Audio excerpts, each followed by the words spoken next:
Welcome to Tamil காவியம். சாகச வீரன் அடங்கா அபிமன்யு.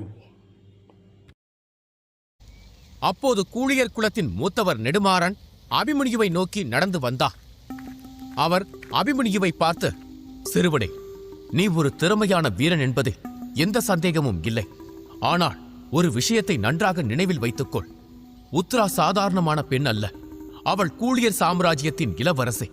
அவளை திருமணம் செய்து கொள்ள எண்ணற்ற மாவீரர்கள் வரிசையில் காத்துக் கொண்டிருக்கிறார்கள். நான் உனக்கு தெளிவாக சொல்கிறேன், தவறுதலாக கூட உத்ராவை நெருங்கலாம் என்று கனவு காணாதே. ஒவ்வொரு முறையும் உத்ரா வந்து உன் உயிரை காப்பாற்றுவாள் என்று எதிர்பார்க்காதே. எல்லாவற்றிற்கும் மேலாக நீ மனித இனத்தைச் சேர்ந்தவன், அவள் கூளியர் இனத்தைச் சேர்ந்தவள்.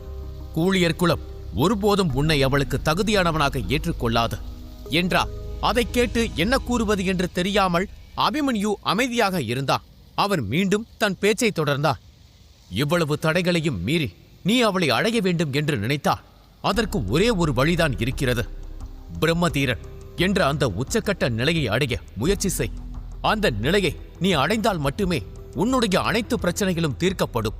இல்லையென்றால் நீ தொடர்ந்து எதிரிகளை சம்பாதிக்கும் நிலை வருமே தவிர வாழும் நிலை வராது. அதோடு இன்னொரு விஷயம், உன்னிடம் இருக்கும் குறைந்தபட்ச சக்தியை வைத்துக்கொண்டு அந்த வலிமையான நாகவளைய முத்திரையை நீ உடைத்த விதம் எனக்கு உண்மையிலேயே ஆச்சரியத்தை ஏற்படுத்தியது. அது பாராட்டக்குரியதுதான். ஆனால் கூளியர் சாம்ராஜ்யத்தின் தலை சிறந்த வீரரான குருபரனின் திறமைக்கு முன்னால் உன் சக்தி ஒன்றுமே இல்லை. அதனால் உத்ராவுக்கு தகுதியானவனாக நீ மாற விரும்பினா இன்னும் 3 ஆண்டுகளுக்குள், அதாவது கூளியர் சடங்கு நடப்பதற்குள் உன் சக்தியை பல மடங்கு உயர்த்தி கொள்ள வேண்டும். இல்லையென்றால் உத்ராவின் திருமணத்தில் கலந்து கொள்ளக்கூட உனக்கு அனுமதி கிடைக்காது. நெடுமாறனின் வார்த்தைகளை கேட்ட அபிமன்யு சிலையாக உறைந்து நின்றான். உத்ராவின் கோபத்திற்கு பின்னால் இருந்த உண்மையான காரணத்தை இப்போதுதான் அவனுக்கு முழுமையாக புரிந்தது. அவளும் அபிமன்யுவும் விலகிக் கொண்டு இருப்பதை அவளால் தாங்கிக் கொள்ள முடியவில்லை. அது கோபமாக வெளிப்பட்டது. அபிமன்யு தூரத்தில் நடந்து சென்று கொண்டிருந்த உத்ராவை பார்த்தபடியே நின்றா. உத்ரா, நமக்குள் என்ன இருக்கிறது என்று எனக்கு சொல்ல தெரியவில்லை. ஆனால் உன்னுடன் இருக்க வேண்டும் என்று என் மனம் சொல்கிறது. என்ன ஆனாலும் சரி, இந்த உலகின் மிக சிறந்த வீரனாக நான் மாறுவேன். என் வருகையை உணர்ந்தாலே எதிரிகளின் ஆன்மா நடுங்க வேண்டும். அப்படிப்பட்ட ஒரு சக்தியாக நான் உருவெடுப்பேன்.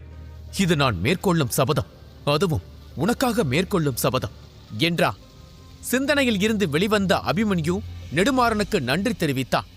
அனைவரும் ஓய்வெடுக்க செல்ல தொடங்கிய போது அதியரசன் அபிமன்யுவை நோக்கி நடந்து வந்தார். அவர் அபிமன்யுவை பார்த்து புன்னகைத்து, சிறுவனே, நான் பல தலைமுறை வீரர்களை பார்த்திருக்கிறேன். குறிப்பாக இந்த தலைமுறையின் பல மேதைகளை பார்த்திருக்கிறேன். ஆனால் யாரும் உன்னளவுக்கு இல்லை. உன் திறமை வித்தியாசமானது. அதனால் நான் உன்னை ஒன்று கேட்க விரும்புகிறேன். உன் உண்மையான பெயர்தான் என்ன? நீ எந்த சாம்ராஜ்யத்தில் இருந்து வந்திருக்கிறாய்? நீ பயன்படுத்திய அந்த பிரம்மசக்கர நுட்பம் மிகவும் அரிதானது. அது ஒரு நிலவழி தாக்குதலாக இருந்தாலும் அதன் சக்தி பல வான்வழி தாக்குதல்களுக்கு இணையானது என்றா. அப்போது அபிமன்யுவின் முகம் மாறுவதை அதியரசன் கவனித்தார்.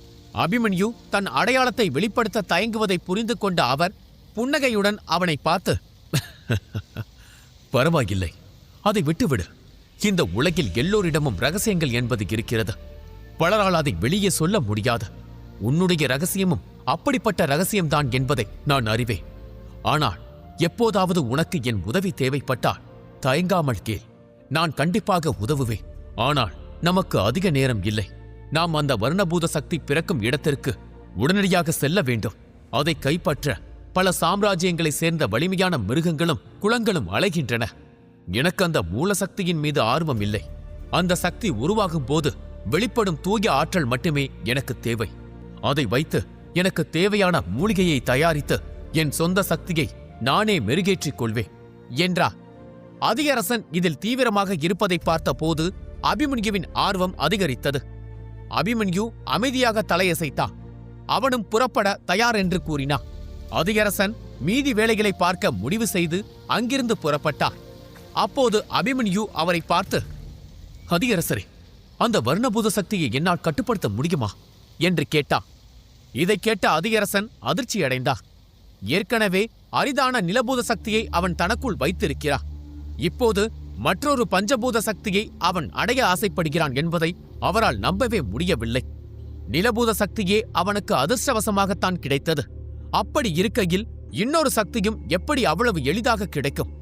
வர்ணபூத சக்தியை அடைவது என்பது பல உயரடுக்கு வீரர்களுக்கு கனவு, பல சாம்ராஜ்யங்களுக்கு வெறி. அதை கைப்பற்ற ஒவ்வொரு நாளும் உலகின் வெவ்வேறு மூலைகளில் இருந்து தினமும் ஒருவராவது கிளம்புவார். அந்த அளவிற்கு அது சக்தி வாய்ந்தது. அதை அவ்வளவு எளிதில் பார்க்க முடியாது. பார்த்தாலும் அதன் மூல சக்தியை அடக்க முடியாது. அதை தாங்கும் அளவுக்கு ஒருவரின் உடல் வலுவாக இருக்க வேண்டும்.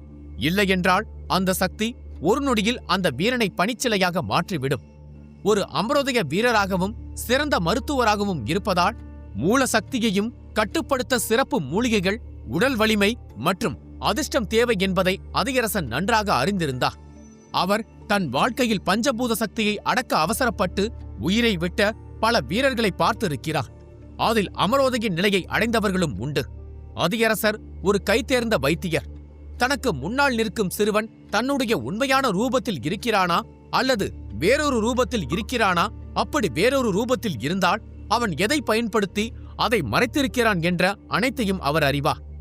அபிமன்யுவை முதலில் பார்த்த போதே அவன் மூலிகைகளை பயன்படுத்தி தன் அடையாளத்தை மாற்றியிருக்கிறான் என்பதை அதிகரசன் கண்டுபிடித்து விட்டார். ஆனாலும் அவர் அதை பொருட்படுத்தவில்லை. அவர் தீவிரமான குரலில், சிறுவனே, வர்ணபூத சக்தி வெறும் தண்ணீர் என்று நினைத்து விடாதே. அது உயிரை உறைய வைக்கும் தாங்க முடியாத மலை. அந்த சக்தியை தேடி சென்ற நூற்றுக்கணக்கான அமரோதய வீரர்கள் இப்போது அங்கே பனிக்கட்டி சிலைகளாக உறைந்து நிற்கிறார்கள். அவர்கள் முகத்தில் உறைந்திருக்கும் பீதியை நீ பார்த்தால் அந்த பக்கம் தலை வைத்து கூட படுக்க மாட்டாய். அது உயிரை குடிக்கும் இன்னொரு விஷம். நான் சொல்வதையும் மீறி நீ வர்ணபூத சக்தியை கட்டுப்படுத்த விரும்பினால் அதற்கு நன்கு தயாராகு. அதற்கு சில அரிய வகை மூலிகைகள் உனக்கு தேவைப்படும். அதைவிட மிக முக்கியமாக அமரோதய நிலையில் இருக்கும் ஒரு மந்திர மிருகத்தின் ரத்தினக்கல் தேவை. அது இல்லாமல் உன்னிடம் இருக்கும் நிலபூத சக்தியை பயன்படுத்தி அந்த புதிய சக்தியை நீ அடக்கினாலும் அது உன்னை தன் எஜமானாக ஒருபோதும் ஏற்றுக்கொள்ளாது. உன்னால் அதை நீண்ட காலம் தக்க வைக்க முடியாது. 1 வருடத்திற்குள் அந்த வர்ணபூத சக்தி இன்னும் வலிமையாகி உன் உடலை கிழித்துக் கொண்டு வெளியேறிவிடும் என்றார். இதைக் கேட்ட அபிமன்யுவின் கண்கள் அதிர்ச்சியில் விரிந்தன. அதிகரசன் தொடர்ந்தார், ஆனால் இது சாதாரண மனிதர்களுக்குத்தான் பொருந்தும். உன்னிடம் ஏற்கனவே நிலபூத சக்தி இருக்கிறது. அது நீண்ட காலமாக உன் உடலில் இருப்பதால் அது உன்னை தன் எஜமானாக ஏற்றுக்கொள்ள தொடங்கியிருக்கிறது. உன் உடலில் ஏற்படும் காயங்கள் இப்போது மிக வேகமாக ஆறுவதை நான் கவனித்தேன். அதற்கு காரணம் நிலபூத சக்திதான். இந்த உலகில் பெரும்பாலான போர்கள் நிலத்தில்தான் நடக்கின்றன என்பதால் நிலபூத சக்திக்குத்தான் அதிக முக்கியத்துவம் உண்டு. உண்மையை சொல்லப் போனால் உனக்குள் இந்த சக்தியை நான் முதலில் உணர்ந்த போது எனக்கு சற்று பொறாமையாக இருந்தது. ஆனால் என்ன செய்வது? அத்தகைய சிறப்பு வாய்ந்த சக்தி கல்லை பெற என் விதி என்னை அனுமதிக்கவில்லை. அதனால்தான் என் பாதை மூலிகைகளுடன் நின்றுவிட்டது. இதை சொல்லிவிட்டு அதிகரசன் தன் மோதிரத்திலிருந்து ஒரு நீல நிற சுருளை எடுத்து அபிமன்யுவிடம் கொடுத்தார். நீ உண்மையிலேயே அந்த வர்ணபூத சக்தியை கட்டுப்படுத்த விரும்பினால் இந்த சுருளில் உள்ள தகவல்கள் உனக்கு பயன்படும்.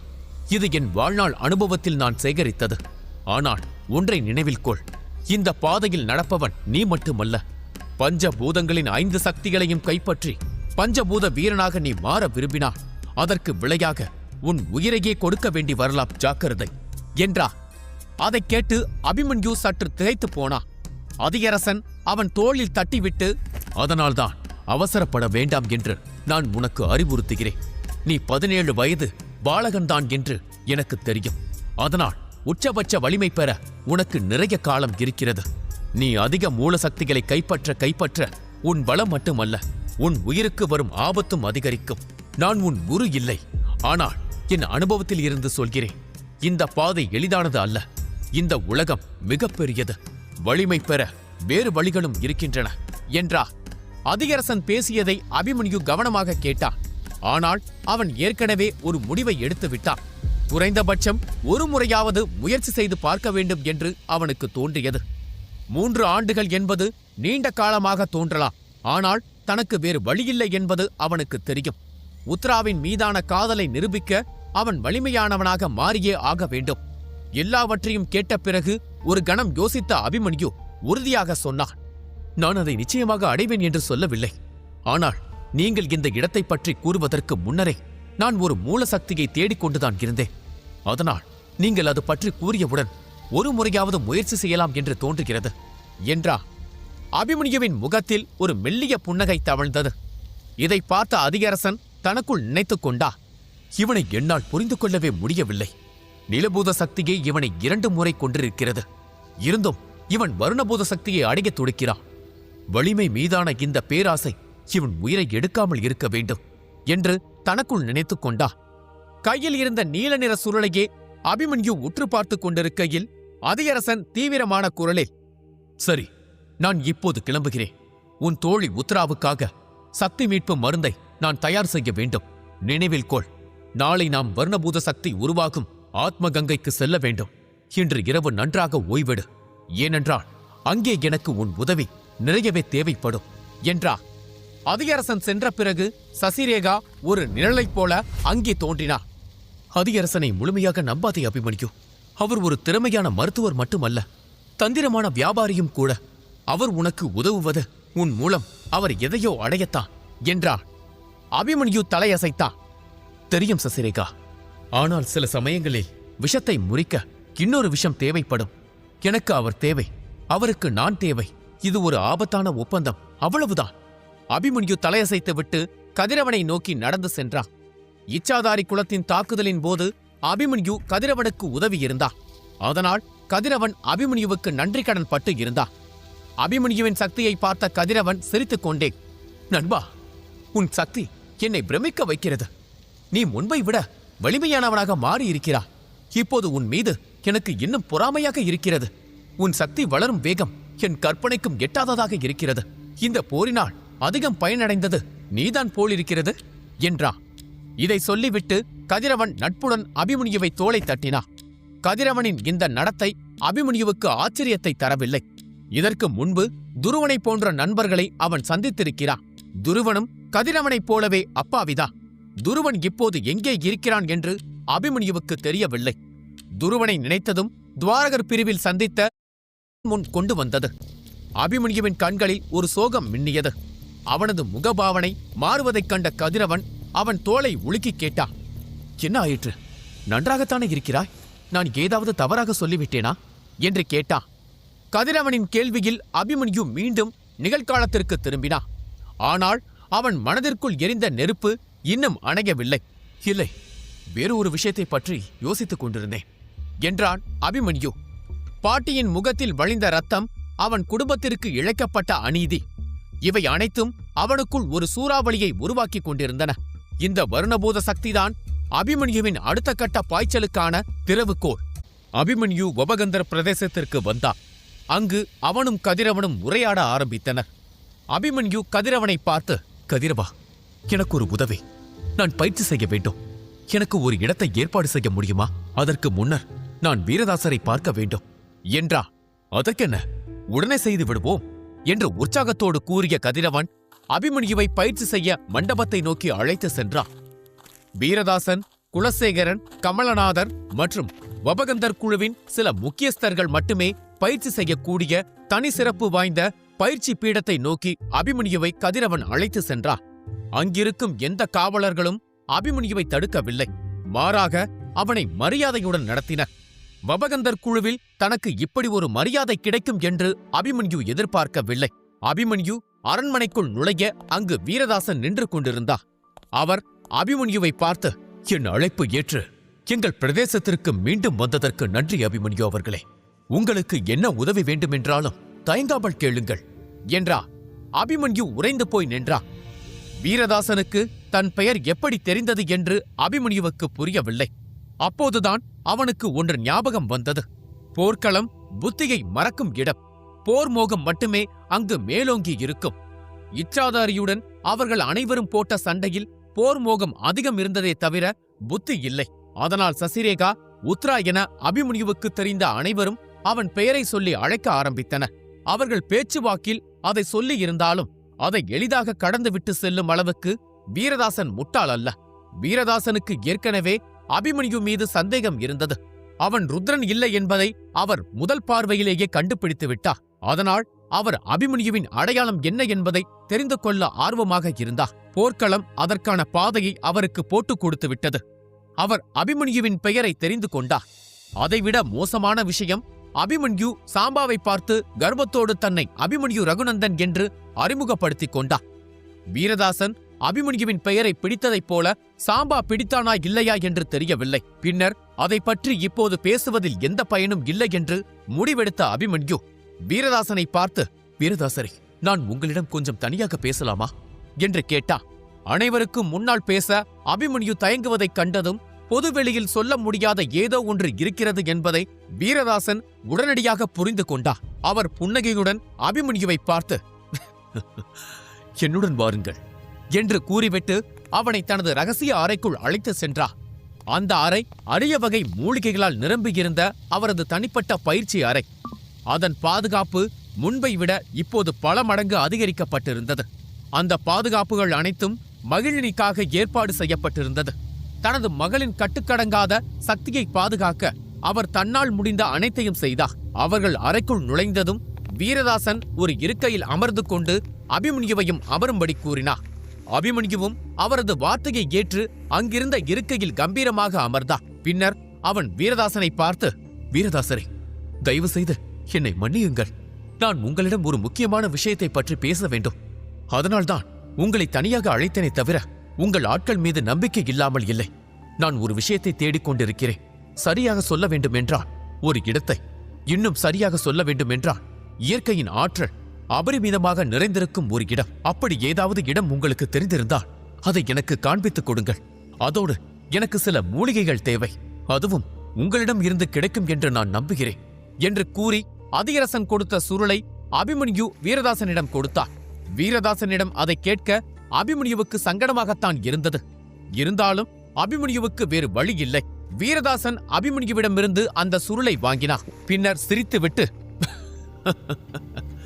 கவலைப்படாதீர்கள், இந்த மதிமங்கல காட்டில் மூலிகைகளுக்கு பஞ்சமில்லை, நான் பார்த்துக் கொள்கிறேன் என்று கூறிவிட்டு அதில் இருக்கும் பெயர்களை படிக்க ஆரம்பித்தார். அப்போது மகிழினி அபிமன்யுவிற்கு தேநீர் பரிமாறினார். காயங்கள் குணமாகிவிட்டதா அபிமன்யு அவர்களே என்று கேட்டார். அபிமன்யு எதுவும் பேசாமல் தலையசைத்தார். அபிமன்யு தனது நிலபூத சக்தியால் போர்க்களத்தில் கிளப்பிய புயலை வீரதாசன் மகிழினியிடம் கூறியிருந்தார். மகிழினி தன்னால் இந்த அக்னிபூத சக்தியிடம் இருந்து தப்பிக்க முடியும் என்பதையே மறந்துவிட்டார். அவளுக்கு எதன் மீதும் நம்பிக்கை இல்லை. அபிமன்யுவால் கூட தன்னை காப்பாற்ற முடியாது என்றுதான் நினைத்தார். அதனால் அவள் தன்னைத்தானே வருத்திக் கொள்ள ஆரம்பித்தார். அவளை தேர்த்தவும் அவளுக்கு நம்பிக்கை அளிக்கவும் அபிமன்யுவை பற்றிய அனைத்து தகவல்களையும் கூறி அவளுக்கு ஒரு வாய்ப்பு இருக்கிறது என்பதை வீரதாசன் மீண்டும் மீண்டும் கூறினார். முதல் முறையாக அக்னிபூத சக்தி மகிழினியை ஆட்கொண்ட போது அவள் முழுவதுமாக தன் கட்டுப்பாட்டை இழந்து விட்டாள். அவளது கட்டுப்பாடற்ற சக்தி பபகந்தர் குலத்தின் பல வீரர்களை தாக்கி படுகாயமடைய செய்தது. அந்த குற்ற உணர்ச்சி அவளை வாட்டி எடுத்தது. ஒரு கட்டத்தில் அவள் யாரையும் சந்திக்க விரும்பாமல் தனிமையில் மூழ்கிவிட்டாள். அதனால்தான் அவளது சக்தியை கட்டுப்படுத்த இந்த பனி நிறைந்த பள்ளத்தாக்கிற்குள் ஒரு மாளிகையை அமைத்து வீரதாசன் குடியேறினார். மகிழினியின் பிரச்சனையை தீர்த்தால்தான் அவர்களால் மீண்டும் தங்கள் பிரதேசத்திற்கு செல்ல முடியும். ஆனால் மகிழினியோ அதற்கு வாய்ப்பே இல்லை என்று முடிவெடுத்து தனது மீதி வாழ்க்கையை இந்த மதிமங்கல காட்டின் மூடுபனி பள்ளத்தாக்கிலேயே கழிக்க முடிவு செய்துவிட்டார். இப்போது அபிமன்யு வந்த பிறகு அவளுடைய நம்பிக்கை மீண்டும் புத்துயிர் பெற்றது. இதற்கிடையில் அபிமன்யு தனது தேநீரை அருந்திக் கொண்டே மூலிகை பட்டியலை படித்துக் கொண்டிருந்த வீரதாசனை பார்த்தார். அவரது முகத்தில் சில நொடிகளுக்குள் பல பாவனைகள் வந்து சென்று விட்டன. சிறிது நேரத்திற்குப் பிறகு வீரதாசன் ஒரு வழியாக அந்த சுருளை படித்து முடித்து மூடி வைத்தார். அதை அவர் அபிமன்யுவிடம் திருப்பிக் கொடுத்து, சிறுவனே, இதில் குறிப்பிட்டு உள்ள மூலிகைகளில் பல இந்த அறையிலேயே இருக்கின்றன. ஆனால் இதில் இருக்கும் ஒரு குறிப்பிட்ட மூலிகையை அவ்வளவு எளிதாக பெற்றுவிட முடியாது. ஏனெனில் அது ஒரு சக்தி வாய்ந்த பாதுகாவலரால் பாதுகாக்கப்படுகிறது. வபகந்தர் குழுவை சேர்ந்த யாராலும் அங்கு செல்ல முடியாது. அதற்கு காரணம் அந்த இடத்தில் உள்ள விஷசக்தி வீரியமானது. மனிதர்கள் செல்ல முடியாத அளவுக்கு அது ஆபத்தானது. அங்கு செல்பவர் மீள முடியாத அளவுக்கு கடுமையாக பாதிக்கப்படுவார் என்றார். அபிமன்யு அவர் கூறுவதை பொறுமையாக கேட்டார். நீங்கள் கேட்கும் மூலிகைகள் அனைத்தும் பூத சக்திகளை கட்டுப்படுத்த பயன்படும் மூலிகைகள்.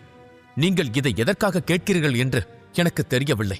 ஆனால் ஆத்மகங்கையில் இருக்கும் வர்ணபூத சக்தியை திருடத்தான் இதை கேட்கிறேன் என்று மட்டும் சொல்லிவிடாதீர்கள். ஏனென்றால் அதைப் போல ஒரு முட்டாள்தனம் எதுவும் இருக்காது. நான் உங்களை முன்கூட்டியே எச்சரிக்கிறேன். பேராசை கொண்ட பலர் அதை தேடி சென்று பல சக்திகளும் இருக்கிறது. அதைவிட மோசமான விஷயம் துடித்துக் கொண்டிருக்கிறது. உங்களது நண்பர் கூட்டமான கூழியர் கூட்டம் கூட அதைத்தான் தேடுகிறது.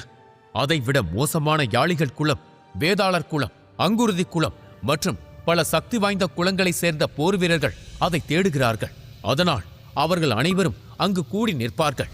அவர்களிடம் சிக்கினால் நீங்கள் பேராபத்தில் சிக்க வேண்டி வரும் என்றார். வீரதாசன் குறிப்பிட்ட குலங்களின் பெயரை கேட்டதும் அபிமன்யுவுக்கு தலை சுற்றியது. ஆத்மகங்கை இவ்வளவு சிறப்பு வாய்ந்ததாக இருக்கும் என்று அவன் எதிர்பார்க்கவில்லை.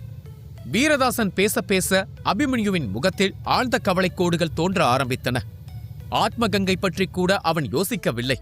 ஆபத்து நிறைந்த விஷப்பகுதியில் கிடைக்கும் அந்த ஒற்றை மூலிகை பற்றி அவன் யோசிக்க ஆரம்பித்தான்.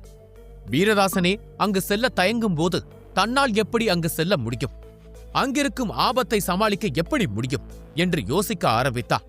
அவன் அதை பற்றி யோசிக்க யோசிக்க அவனது கவலை ஆழமாகிக் கொண்டே சென்றது. அதோடு அந்த மூலிகையை பெறுவது எப்படி என்று யோசித்து யோசித்து அவனது மனதும் படபடக்க ஆரம்பித்தது. அபிமன்யுவின் முகத்தில் இருந்த கவலையைக் கண்ட மகிழினி, தந்தையே, அந்த மூலிகையை என்னை மன்னித்துவிடு மகி. ஆனால் இந்த முறை என்னால் இந்த சிறுவனுக்கு உதவ முடியாது. அந்த இடத்தின் விஷசக்தி மிகவும் ஆபத்தானது. உண்மையை சொல்லப் போனால் ஒருமுறை உனக்காக அந்த மூலிகையை பெற நானே அங்கு சென்றேன்.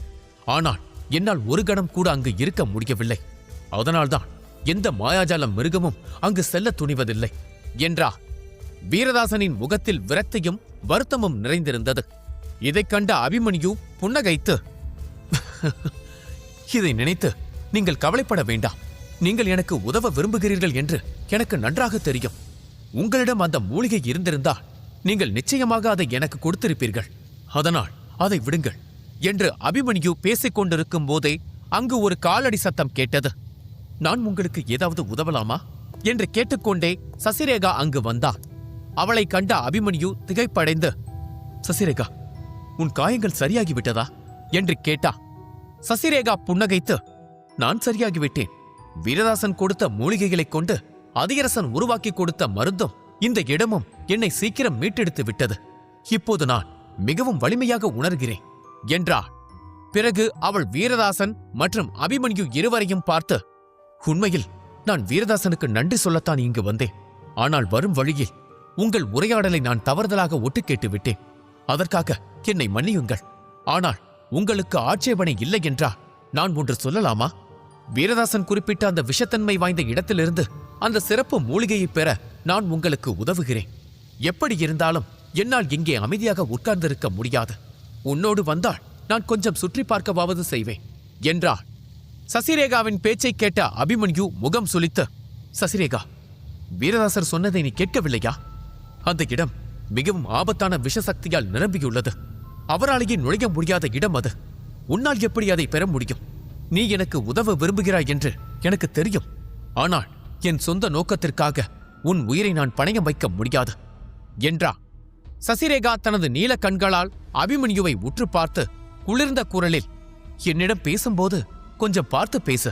உனது குரலில் இருக்கும் அக்கறையை எல்லாம் என் சகோதரியிடம் வைத்துக்கொள். உனது வார்த்தைகள் என்னை பலவீனமாக்குகிறது. என்னவோ நீதான் என்னை காப்பாற்றியிருக்கிறாய் என்பதைப் போல எனக்கு தோன்றுகிறது.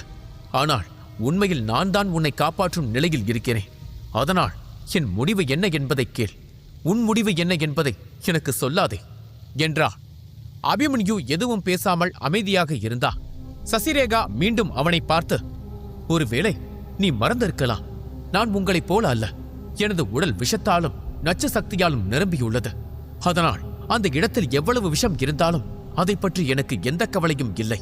நான் இதைவிட ஆபத்தான மற்றும் விஷம் நிறைந்த இடங்களுக்கு சென்றிருக்கிறேன். தேவோதய வீரர்கள் கூட காலடி எடுத்து வைக்க துணியாத இடங்கள் அவை. அதனால் இந்த கொஞ்சி பேசுவதை விட்டுவிட்டு என் உதவி வேண்டுமா வேண்டாமா என்பதை மட்டும் நேராக கூறு. இல்லையென்றால் நான் கிளம்பி விடுகிறேன். எனக்கு வேறு வேலைகள் இருக்கின்றன என்றா. பின்னர் அவள் வீரதாசனுக்கு நன்றி கூறிவிட்டு அறையை விட்டு வெளியேற திரும்பினாள். சசிரேகா யார் என்பதை அபிமன்யு முழுவதுமாக மறந்துவிட்டாள். சசிரேகா திரும்பி செல்வதைக் கண்ட அபிமன்யு அவசரமாக, சசிரேகா நில், என்னை மன்னித்துவிடு, விஷம் உன்னை பாதிக்காது என்பதை நான் மறந்துவிட்டேன் என்றா. அவனுடைய பதற்றத்தைக் கண்ட சசிரேகாவின் முகத்தில் ஒரு தந்திரமான புன்னகை தோன்றியது. அவள் திரும்பி வந்து மீண்டும் நாற்காலியில் அமர்ந்து, சரி, நான் அந்த மூலிகையை உனக்காக கொண்டு வருகிறேன். ஆனால் எனக்கு ஒரு நிபந்தனை இருக்கிறது. அது என்ன என்று உனக்கு நன்றாகவே தெரியும் என்றா. இதைக் கேட்டதும் அபிமன்யுவின் இதயத்தில் மீண்டும் எரிச்சல் ஏற்பட்டது. ஆனால் அவன் ஒரு புன்னகையை வரவழைத்து, சரி, ஆனால் நீ உன் நிபந்தனையை வைப்பதற்கு முன் ஒரு விஷயத்தை நினைவில் வைத்துக்கொள். நீயும் நானும் அடிக்கடி ஒப்பந்தத்தில் ஈடுபட வேண்டும். அதனால் நேர்மையும் நியாயமும் முக்கியம். ஒரு சில சமயங்களில் உனது நிபந்தனைக்கு நீ அதிக விலை கொடுக்க வேண்டி வரலாம். அதனால் நன்றாக யோசித்து முடிவெடு என்றா. அதை கூறும்போது அபிமன்யுவின் முகத்தில் ஒரு தந்திர புன்னகை இருந்தது. சசிரேகா அபிமன்யுவை பார்த்தாள். உதவி தேவைப்படும் நிலையில் அவன் இருக்கிறான். ஆனால் அதை மறந்து உதவி செய்பவனைப் போல அதிகாரம் செய்கிறான் என்று நினைத்தார். பேசிக் கொண்டிருந்த சசிரேகா மற்றும் அபிமன்யு இடையே பதற்றம் அதிகரிப்பதைக் கண்ட மகிழ்நி கொஞ்சம் பீதியடையத் தொடங்கினார். ஆனால் வீரதாசனுக்கு அவர்கள் இருவரும் சூழ்நிலையை தங்களுக்கு சாதகமாக மாற்ற முயல்கிறார்கள் என்பது தெளிவாக புரிந்தது. அவர் சிரித்துக்கொண்டே இருமினார். அதைத் தொடர்ந்து சசிரேகாவும் அபிமன்யுவும் தங்களது சண்டையை நிறுத்திவிட்டு வீரதாசன் பக்கம் திரும்பினர். பின்னர் சசிரேகா வீரதாசனை பார்த்து, தயவு செய்து இந்த இடம் எங்கே இருக்கிறது என்று சொல்லுங்கள். நானே தனியாக சென்று அந்த மூலிகையை எடுத்து வருகிறேன் என்றா. அவள் மிக சாதாரணமாக அதை கூறினாலும் அபிமன்யு மீது அவளுக்கு இருக்கும் கோபம் தெள்ளத் தெளிவாக தெரிந்தது. மறுபுறம் அபிமன்யு புன்னகைத்தான். உண்மையில் சசிரேகாவின் கோபத்திற்கு பின்னால் எந்த ஆழமான காரணமும் இல்லை. அவள் வேண்டுமென்றே அபிமன்யுவை சீண்ட நினைத்தாள். ஆனால் அபிமன்யு தந்திரசாலி. அவன் எளிதில் சிக்கிவிட மாட்டான். அபிமன்யு சமீபத்தில்தான் இந்த பிரம்மக்கலை உலகில் காலடி எடுத்து வைத்திருந்தாலும் பிரம்மபுரியின் சந்தை அவனது கோட்டையாக இருந்தது. அங்கிருக்கும் ஒவ்வொரு கடைகளிலும் அவன் ஏறி இறங்கி இருக்கிறான். கடைக்காரர்கள் எப்படி பேசுவார்கள், வாடிக்கையாளர்கள் எப்படி பேசுவார்கள் என்று அவனுக்கு நன்றாக தெரியும். அதனால் பேரம் பேசுவதில் அவனை அடித்துக் கொள்ள ஆளே இல்லை. சசிரேகா ஒப்புக்கொண்டதைக் கண்ட வீரதாசன் அவளை பார்த்து, சசிரேகா, அந்த இடம் இச்சாதாரி பிரதேசத்திற்கு அருகில் இருக்கக்கூடிய ஒரு இடம். ஆனால் அங்கு விஷசக்திகள் அதிகம். அதனால் இச்சாதாரி நாகங்கள் அந்த இடத்திற்கு அதிக முக்கியத்துவமோ பாதுகாப்போ கொடுப்பதில்லை. இருந்தாலும் என்னால் உங்களை அங்கு தனியாக அனுப்ப முடியாது. நான் குலசேகரனை உங்களுடன் அனுப்புகிறேன். ஏதேனும் சிக்கல் ஏற்பட்டால் அவர் எங்களுக்கு தகவல் தெரிவிப்பார் என்றார். அதை கூறிய பிறகு வீரதாசன் அந்த மூலிகை இருக்கும் இடத்தை பற்றியும் அதை அடையாளம் கண்டுபிடிக்கும் முறையை பற்றியும் சசிரேகாவிடம் விளக்கத் தொடங்கினார். சசிரேகா, நான் சொல்வதை தெளிவாக நினைவில் வைத்துக்கொள். நீ தேடி செல்லும் மூலிகையின் பெயர் அரிதாமரை. அந்த மூலிகையின் சிறப்பம்சம் என்னவென்றால், அது சுற்றிலும் விஷம் நிறைந்த பகுதியில் வளர்ந்தாலும் அந்த மூலிகை விஷத்தன்மையற்றது. நீ அது இருக்கும் இடத்தை தேடி செல்லும் போது அங்கு எண்ணிலடங்கா கருப்பு தாமரைகள் பரவி இருக்கும். ஆனால் அந்த அனைத்தும் நாம் தேடும் தாமரை அல்ல. நாம் தேடும் தாமரை தனித்துவமானது. அதை கண்டுபிடிக்க முதலில் நீ அந்த இடத்தின் விஷசக்திகளை உனக்குள் உள்வாங்க வேண்டும். அவ்வாறு செய்யும் போது உண்மையான அரிதாமரையை தவிர மற்ற அனைத்து தாமரைகளும் கருகி வாடிவிடும். அது மட்டும் அப்படியே இருக்கும். அதன் பிறகு நீ அதை பாதுகாப்பாக எடுத்து வரலாம் என்றார். சசிரேகாவும் அனைத்திற்கும் தயாரானார். அப்போது வீரதாசன் ஒரு கணம் யோசித்துவிட்டு மீண்டும் அவளை பார்த்து, ஆனால் இன்னொரு விஷயம், அங்கு நிறைந்திருக்கும் விஷப்பழங்களை உண்டு தங்கள் சக்திகளை அதிகரிக்கும் மாயாஜால உயிரினங்கள் அந்த இடத்தில் சுற்றி திரியும். அதை நீ சந்திக்க நேரிட்டாலும் அதனுடன் சண்டையிட துணியாதே. ஏனென்றால் அவை பார்க்க பலவீனமாக இருக்கும். ஆனால் அது உன்னை தாக்க ஆரம்பித்தால் தன் கூட்டத்தை வரவழைத்து உன்னை சுற்றி வளைத்துவிடும். பின்னர் உன்னால் அந்த காட்டில் இருந்து வெளியவே வர முடியாது என்றார். வீரதாசனின் வார்த்தைகளை கேட்ட சசிரேகா ஆழமான யோசனையில் மூழ்கினார். பின்னர் தலையசைத்து ஒப்புக்கொண்டார். வீரதாசன் அந்த மூலிகையை பற்றிய விவரங்களை விளக்கிக் கொண்டிருந்த போதே மகிழ்நி கதிரவன் மூலமாக குலசேகரனை வரவழைத்திருந்தார். அவர் வந்தவுடன் வீரதாசன் அவரிடம் விஷயத்தை கூறினார். ஆத்மகங்கைக்கு அருகில் உள்ள விஷம் நிறைந்த அந்த பகுதிக்கு செல்ல வேண்டும் என்ற வார்த்தையை கேட்டதும் குலசேகரனின் முகம் பயத்தால் வெளிரி போனது. அவன் பதற்றத்தில் ஏதோ சொல்ல முயன்ற போது சசிரேகா அவரை முறைத்து பார்த்து, அவ்வளவு பயப்பட தேவையில்லை. ஒருவேளை உங்களுக்கு உயிர் பயம் இருந்தால் எனக்கு இடத்தை காட்டிவிட்டு நீங்கள் திரும்பி சென்று விடலாம் என்றார். அவளது குரலிலும் நடையிலும் ஒரு ஆணவமும் கர்வமும் இருந்தது. எல்லோர் முன்னிலையிலும் சசிரேகா அப்படி கூறியது தன்னை அவமானப்படுத்துவதாக குலசேகரன் உணர்ந்தான். அவன் பெருமூச்சு விட்டு, இங்க பாருங்கள், நான் அவ்வளவு எளிதாக ஒரு விஷயத்திற்கு பயப்படுபவன் இல்லை. அந்த இடத்தின் விஷசக்திகள் மிகவும் தீவிரமானவை. அதற்குள் நுழைந்தால் என் சக்தி கவசம் கூட உருகத் தொடங்கிவிடும். என்னால் அங்கே நீண்ட நேரம் இருக்க முடியாது. அதற்கும் மேலாக அந்த சபிக்கப்பட்ட விஷப்பகுதியில் இருக்கும் மாய உயிரினங்கள் எப்போது உணவு வரும் என்று காத்து கொண்டிருக்கின்றன. இப்படிப்பட்ட சூழ்நிலையில் அமரோதய வீரன் அல்ல, தேவோதய வீரன் கூட பயப்படத்தான் செய்வார் என்றார். அதை கேட்ட அபிமன்யு சிரித்துக் கொண்டே, மூத்தவரே, நீங்கள் கவலைப்பட தேவையில்லை. எனக்கு தெரிந்த முட்டாள் ஒருவன் இருக்கிறான். அவன் உங்களோடு வருவான் என்று கூறினான். அனைவரும் அபிமன்யு கூறும் அந்த முட்டாள் யார் என்பதை அறிய ஆவலாக இருந்தனர். அப்போது அபிமன்யு சராயுவை தட்டி எழுப்பினார். சராயு வேகமாக விஸ்வரூபம் எடுத்தான். நீண்ட நேர உறக்கத்தில் இருந்த சராயு இப்போது கஜசூரத்தின் மத்திய நிலையை அடைந்திருந்தான். அவனால் பாதி மனிதனாகவும் பாதி நாகமாகவும் காட்சியளிக்க முடிந்தது. பாதி மனிதன் பாதி பாம்பு வடிவில் இருந்த ஒரு உயிரினத்தை கண்டதும் அனைவரும் அதிர்ச்சி அடைந்தனர். மகிழினி பதற்றமடைந்து, இது பச்சை இச்சாதாரி என்று அலறினாள். அவள் வேகமாக ஓடி சென்று வீரதாசனுக்கு பின்னால் மறைந்து கொண்டாள். உடனே சராயு கோபமாக, பெண்ணே, என்னை என்ன சொல்லி வேண்டுமானாலும் திட்டு, ஆனால் அந்த பச்சையர் கூட்டத்துடன் என்னை ஒப்பிடாதே. நான் ஒரு தெய்வீக மிருகம். என்னை பார்த்தால் பச்சை இச்சாதாரி மாதிரி தெரிகிறதா என்று கத்தினான். சராயு தனி சிறப்பு வாய்ந்த சக்திகள் கொண்டது என்பதை அங்கிருந்த பலரால் உணர முடியவில்லை என்றாலும் வீரதாசன் அதை ஒரே பார்வையில் உணர்ந்து கொண்டான். குறிப்பாக அவன் பச்சை இச்சாதாரி இல்லை என்பதை உடனே புரிந்து கொண்டான். அதற்கு காரணம் சராயுவிடம் மனித ஒளி அதிகமாக இருந்தது. இச்சாதாரிகளிடம் அது இருக்காது. அதோடு அபிமன்யுவையே ஒரே பார்வையில் கண்டறிந்த அவருக்கு சராயுவை கண்டறிவது பெரிய விஷயமாகவே இல்லை. பிறகு சராயு அபிமன்யுவை பார்த்து எரிச்சலுடன், அபிமன்யு, உனக்கு வேறு வேலையே இல்லையா? ஏன் என்னை அடிக்கடி தொந்தரவு செய்து கொண்டே இருக்கிறாய்?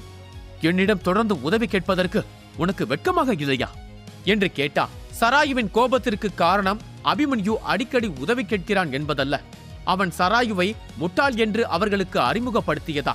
சராயு அபிமன்யுவிடம் இப்படி பேசுவதைக் கண்டதும் சசிரேகா முகத்தில் ஒரு புன்னகை தோன்றியது.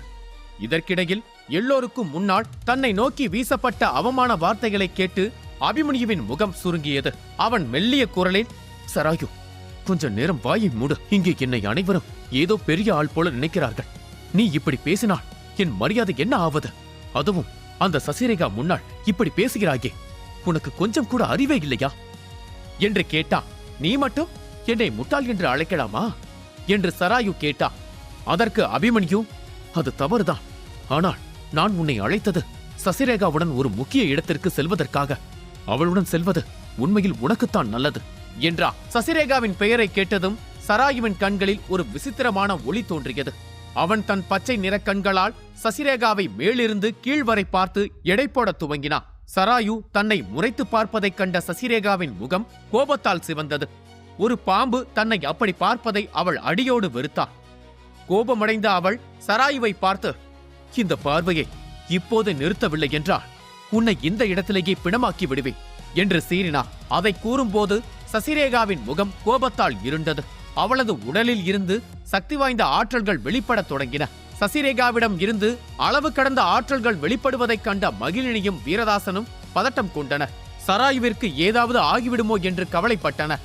இப்போதைக்கு அவர்களுக்கு அபிமன்யுவும் அவனது நண்பர்கள் அனைவரும் மிக முக்கியமானவர்கள். அதனால் அபிமன்யுவுக்கும் அவனது நண்பர்களுக்கும் எதுவும் ஆவதை அவர்களால் பார்த்து கொண்டிருக்க முடியாது. சசிரேகா ஒரு அமரோதய வீரர் என்பது அவர்கள் இருவருக்கும் தெரியும். அவள் தாக்கினால் கஜசூர நிலையில் இருக்கும் சராயு கடுமையாக காயமடைவான் என்பதும் அவர்களுக்கு தெரியும்.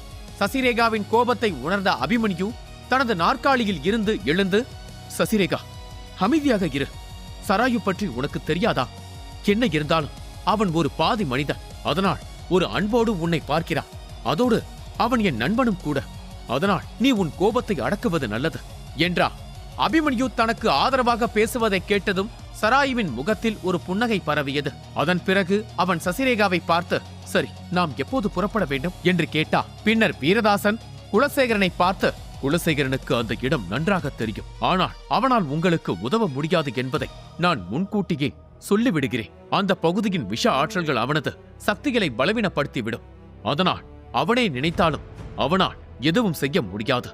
ஆனால் முடிந்தவரை உங்களுக்கு வழிகாட்டுவான் என்றார். இதை கேட்ட குலசேகரன் விருப்பமில்லாமல் தலையசைத்தார். பின்னர் கவலை நிறைந்த முகத்துடன் சசிரேகா மற்றும் சராயுடன் புறப்பட்டார். சசிரேகா, சராயு மற்றும் குலசேகரன் ஆகிய மூவரும் அரிதாமரையை தேடி சென்ற பிறகு அபிமன்யு இறுதியாக நிம்மதி பெருமூச்சு விட்டார். தனது தேநீர் கோப்பையை மேஜையில் வைத்துவிட்டு, மதிப்பிற்குரிய வீரதாசன் அவர்களே, நான் உங்களிடம் ஆலோசனை கேட்க வேண்டிய மற்றொரு விஷயம் இருக்கிறது என்றார். முகத்தில் தயக்கத்துடன் அபிமன்யு தனது மந்திர மோதிரத்தில் இருந்து ஒரு பழைய சிவப்பு தாளை எடுத்து வீரதாசனிடம் கொடுத்தார். வீரதாசன் அதை வாசிக்கத் தொடங்கியதும் அவரது முகத்தில் மீண்டும் ஒரு அதிர்ச்சி தோன்றியது.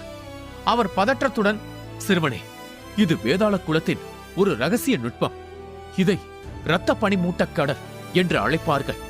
இந்த நுட்பத்தை நீ எப்படி பெற்றாய்? வேதாள குலத்திற்கு இது தெரிந்தால் நீ என்ன மாதிரியான சிக்கலில் சிக்குவாய் என்று உனக்கு தெரியுமா? தங்கள் ரகசிய நுட்பங்கள் அந்நியர்களின் கைகளில் சிக்குவதை அவர்கள் ஒருபோதும் அனுமதிக்க மாட்டார்கள். என் அறிவுரை என்னவென்றால், நீ இந்த நுட்பத்தை இப்படியே விடுவதுதான் நல்லது. இல்லையென்றால் வேதாள குல மூத்தவர்கள் உனக்கு என்ன செய்வார்கள் என்பதை உன்னால் கற்பனை கூட செய்ய முடியாது என்றார். அந்த கடுமையான எச்சரிக்கையை கேட்டும் அபிமன்யு அமைதியாக இருந்தார். அவன் தேநீரை குடித்துவிட்டு, அது எனக்கு ஒரு பொருட்டே அல்ல. நான் ஒன்றும் இதை திருடவில்லை. இதை நான் போரில் வென்றேன். இதை பயிற்சி செய்வதற்கு எனக்கு முழு உரிமையும் உண்டு. வெகுமதியை நான் ஏன் ஒதுக்கி வைக்க வேண்டும் என்று அவன் வார்த்தைகளை கொட்ட ஆரம்பித்தான். பின்னர் அவன் ஒரு பெருமூச்சு விட்டு, நான் ஏற்கனவே இந்த நுட்பத்தை படித்து விட்டேன். அதோடு இதை பயிற்சி செய்யவும் முடிவு செய்து விட்டேன். எனக்கு தேவையானது எல்லாம் இயற்கையின் சக்தியில் நிறைந்த ஒரு அமைதியான இடம். அப்படிப்பட்ட ஒரு இடம் எங்கே இருக்கிறது என்று உங்களால் சொல்ல முடியுமா என்று கேட்டான். அபிமன்யுவின் அமைதியான முகபாவனையை பார்த்த வீரதாசன் திகைத்து போனார். தீவிரமாக யோசித்த பிறகு அவர் அபிமன்யுவை பார்த்து, இந்த பனிமூட்ட பள்ளத்தாக்கில் இயற்கையின் ஆற்றல்கள் உச்சத்தில் இருக்கும் ஒரே இடம் மர்ம நீர்வீழ்ச்சிகளான ஆத்மகங்கை பிரதேசத்தில் இருக்கும் குகைதான். ஆனால் அங்கு செல்வது ஆபத்தானது.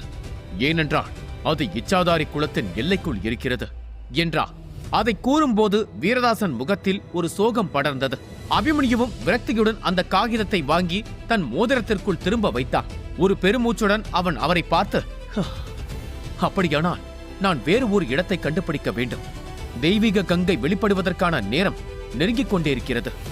இச்சாதாரி குலம் அங்கு பல மூத்தவர்களை நிறுத்தி இருக்கும். அவர்கள் என்னை எளிதில் உள்ளே அனுமதிக்க மாட்டார்கள் என்றார். அபிமன்யுவின் சோகமான முகத்தை பார்த்த மகிழினி தயக்கத்துடன், தந்தையே, நீங்கள் அந்த தீச்சுடர் சக்தியை கண்டெடுத்த இடத்திற்கு அபிமன்யுவை அழைத்து செல்லலாமே. அங்குள்ள இயற்கையான அக்னிபூத ஆற்றல் அவரது பயிற்சிக்கு ஏற்றதாக இருக்கும் என்று நான் நினைக்கிறேன் என்றார். இதை கேட்டதும் வீரதாசன் திடீரென்று புன்னகைத்து, ஆமா, இதை நான் மறந்தே போய்விட்டேன். வயதாக ஆக என் ஞாபக சக்தி மங்கிக் கொண்டே வருகிறது என்றார். பின்னர் அவர் பெருமூச்சு விட்டு அபிமன்யுவை பார்த்து, சிறுவனே, நீ உண்மையிலேயே அதிர்ஷ்டசாலி. அந்த இடம் இங்கிருந்து வெகு தொலைவில் இல்லை. ஆனால் நான் உன்னை முன்கூட்டியே எச்சரிக்கிறேன். அங்குள்ள அக்னிபூத சக்தி மிகவும் தீவிரமானது. உன்னால் அதை தாங்கிக் கொள்ள முடியுமா என்று யோசித்துக்கொள். ஏனென்றால் அந்த இடம் ஒரு பிரம்மாண்டமான எரிமலைக்கு நடுவே அமைந்துள்ளது. அந்த எரிமலை இப்போது செயலற்ற நிலையில் இருந்தாலும் அங்குள்ள ஆற்றல்கள் இன்னும் சக்தி வாய்ந்தவையாகத்தான் இருக்கிறது. என்னாலேயே அங்கு நீண்ட நேரம் இருக்க முடியாது. அதனால் நன்றாக யோசித்து சொல். அங்கு போகலாமா வேண்டாமா என்று கேட்டார். இதை கேட்ட அபிமன்யு முதலில் மகிழினியை பார்த்து புன்னகைத்து நன்றி கூறினார். பின்னர் அவளது கையை பிடித்து, மகிழினி, நீ எனக்கு எவ்வளவு பெரிய உதவி செய்திருக்கிறாய் தெரியுமா? கவலைப்படாதே. நீயும் உன் தந்தையும் எனக்கு செய்யும் உதவிகளுக்கு நான் கண்டிப்பாக கைமாறு செய்வேன். உன் பிரச்சனையை தீர்க்க நான் என்னால் முடிந்த அனைத்தையும் செய்வேன். கூடிய விரைவில் நீ இந்த மூடிய அறையிலிருந்து வெளியே வந்து சுதந்திரமாக சுவாசிப்பாய் என்று உறுதி கொடுத்தார். தன் தந்தையின் முன்னால் ஒரு ஆண்மகன் தன் கையை பிடித்ததும் மகிழினியின் முகம் வெட்கத்தால் சிவந்தது. அவள் மெதுவாக தன் கையை திரும்ப எடுத்துக்கொண்டு சிரித்துக்கொண்டே தலையசைத்தாள். அபிமன்யுவும் வீரதாசனும் இணைந்து அந்த மாபெரும் எரிமலை பகுதியை நோக்கி செல்ல திட்டமிட்டனர். மதிமங்கல காட்டின் கிழக்கு பகுதியில் இருக்கும் அந்த எரிமலை பகுதியை நோக்கி அவர்கள் நகரத் தொடங்கினர். வீரதாசனின் கணக்குப்படி அங்கு செல்ல 3 மணி நேரம் ஆகும். அதனால் தங்களது சொந்த சக்தியை பயன்படுத்தி அவர்கள் மூடுபனி வழியாக பறந்து சென்றனர். போகும் வழியில் அபிமன்யுவின் மனது முழுக்க சசிரேகாவும் சராயும் தான் நிறைந்திருந்தனர். அவர்கள் இருவரும் அந்த மூலிகையை பெற்றிருப்பார்கள் என்று நம்புகிறேன். அவர்களால் அதை பெற முடியவில்லை என்றால் நான் பெரும் சிக்கலில் மாட்டிக்கொள்வேன். அது இருந்தால்தான் ஆத்மகங்கையின் சக்தியை என்னால் கட்டுப்படுத்த முடியும் என்று புலம்பிக் கொண்டே அவன் பறந்து சென்றான். இருவரும் அதிவேகத்தில் கிழக்கு திசையை நோக்கி சென்றனர். மறுபுறம் அடர்ந்த கருப்பு மூடுபனியால் சூழப்பட்ட ஒரு மங்கலான பகுதியில் குலசேகரன் முன்னிலை வகிக்க சராயுவும் சசிரேகாவும் அவரை பின்தொடர்ந்தனர். பின்னர் அவர்கள் ஒரு இடத்தில் நின்றனர். குலசேகரன் ஒரு அடர்ந்த காட்டுப்பகுதியை சுட்டிக்காட்டி, இங்கு பாருங்கள், நீங்கள் தேடி வந்தது அந்த காட்டுப்பகுதிக்குள் தான் இருக்கிறது. என்னால் இதற்கு மேல் வர முடியாது. ஏனென்றால் இதற்கு மேல் விஷத்தின் சக்திகள் தீவிரமாக இருக்கும். என் கவசம் கூட உருகி ஓடும் அளவிற்கு அந்த விஷத்தின் வீரியம் அதிகம். அதனால் நீங்கள் உள்ளே சென்று அந்த மூலிகையை எடுத்துவிட்டு வெளியே வாருங்கள். நான் உங்களுக்காக இங்கேயே காத்திருக்கிறேன் என்றார். அவர் பேசும்போதே முகத்தில் பயமும் தயக்கமும் தெளிவாக தெரிந்தது. குலசேகரனின் வார்த்தைகளை கேட்ட சசிரேகா அமைதியாக அந்த அடர்ந்த கருப்பு மூடுபனியை பார்த்துவிட்டு நேராக அதற்குள் சென்றார். சசிரேகா எந்த பாதுகாப்பு கவசத்தையும் உருவாக்காமல் முன்னோக்கி செல்வதைக் கண்ட குலசேகரனின் கண்கள் அதிர்ச்சியில் விரிந்தன. அவர் நம்ப முடியாமல் சராயுவின் பக்கம் திரும்பி பேச முயன்றபோது சராயுவும் முன்னோக்கி செல்ல ஆரம்பித்தார். குலசேகரன் அவர்களை பார்த்து, உங்களுக்கு என்ன பைத்தியமா? இந்த மூடுபனி விஷத்தால் நிரம்பியுள்ளது. அதை உறிஞ்சுவது மரணத்தை அழைப்பதற்கு சமமானது என்று கத்தினார். ஆனால் சராயு குலசேகரனின் வார்த்தைகளுக்கு செவிசாய்க்கவில்லை. அவன் தன் உடல் முழுவதும் உள்ள நாகசக்கர புள்ளிகளை செயல்படுத்தினான். அதில் இருந்து வெளியேறிய சக்தி காற்றில் கரைந்தவுடன் மூடுபனி நடுங்க ஆரம்பித்தது. அதைக் கண்டவுடன் குலசேகரன் ஆச்சரியப்பட்டார். இவர்கள் யார்? இவர்களால் எப்படி இவ்வளவு சக்தியை உறிஞ்ச முடிகிறது? என்னை சுற்றி என்ன நடக்கிறது என்று என்னால் புரிந்து கொள்ள முடியவில்லை என்று வியப்புடன் கூறினார். சராயு, சசிரேகா, அபிமன்யு இந்த மூவரும் அவருக்கு ஆச்சரியத்தையும் அதிர்ச்சியையும் தரக்கூடியவர்களாக இருந்தனர். இதற்கு முன்னர் இப்படி விசித்திரமான சக்திகளை கொண்டவர்களை அவர் பார்த்தது இல்லை. அவர்கள் மூவரும் குலசேகரனுக்கு ஆச்சரியத்தையும் அதே நேரத்தில் பயத்தையும் கொடுத்தனர். தவறான ஆட்களுடன் இணைந்து விட்டோமோ என்று அவர் யோசிக்க ஆரம்பித்தார். அவர்களால் தங்கள் குலத்திற்கு ஏதாவது ஆபத்து ஏற்பட்டு விடுமோ என்று அவர் அஞ்சினார்.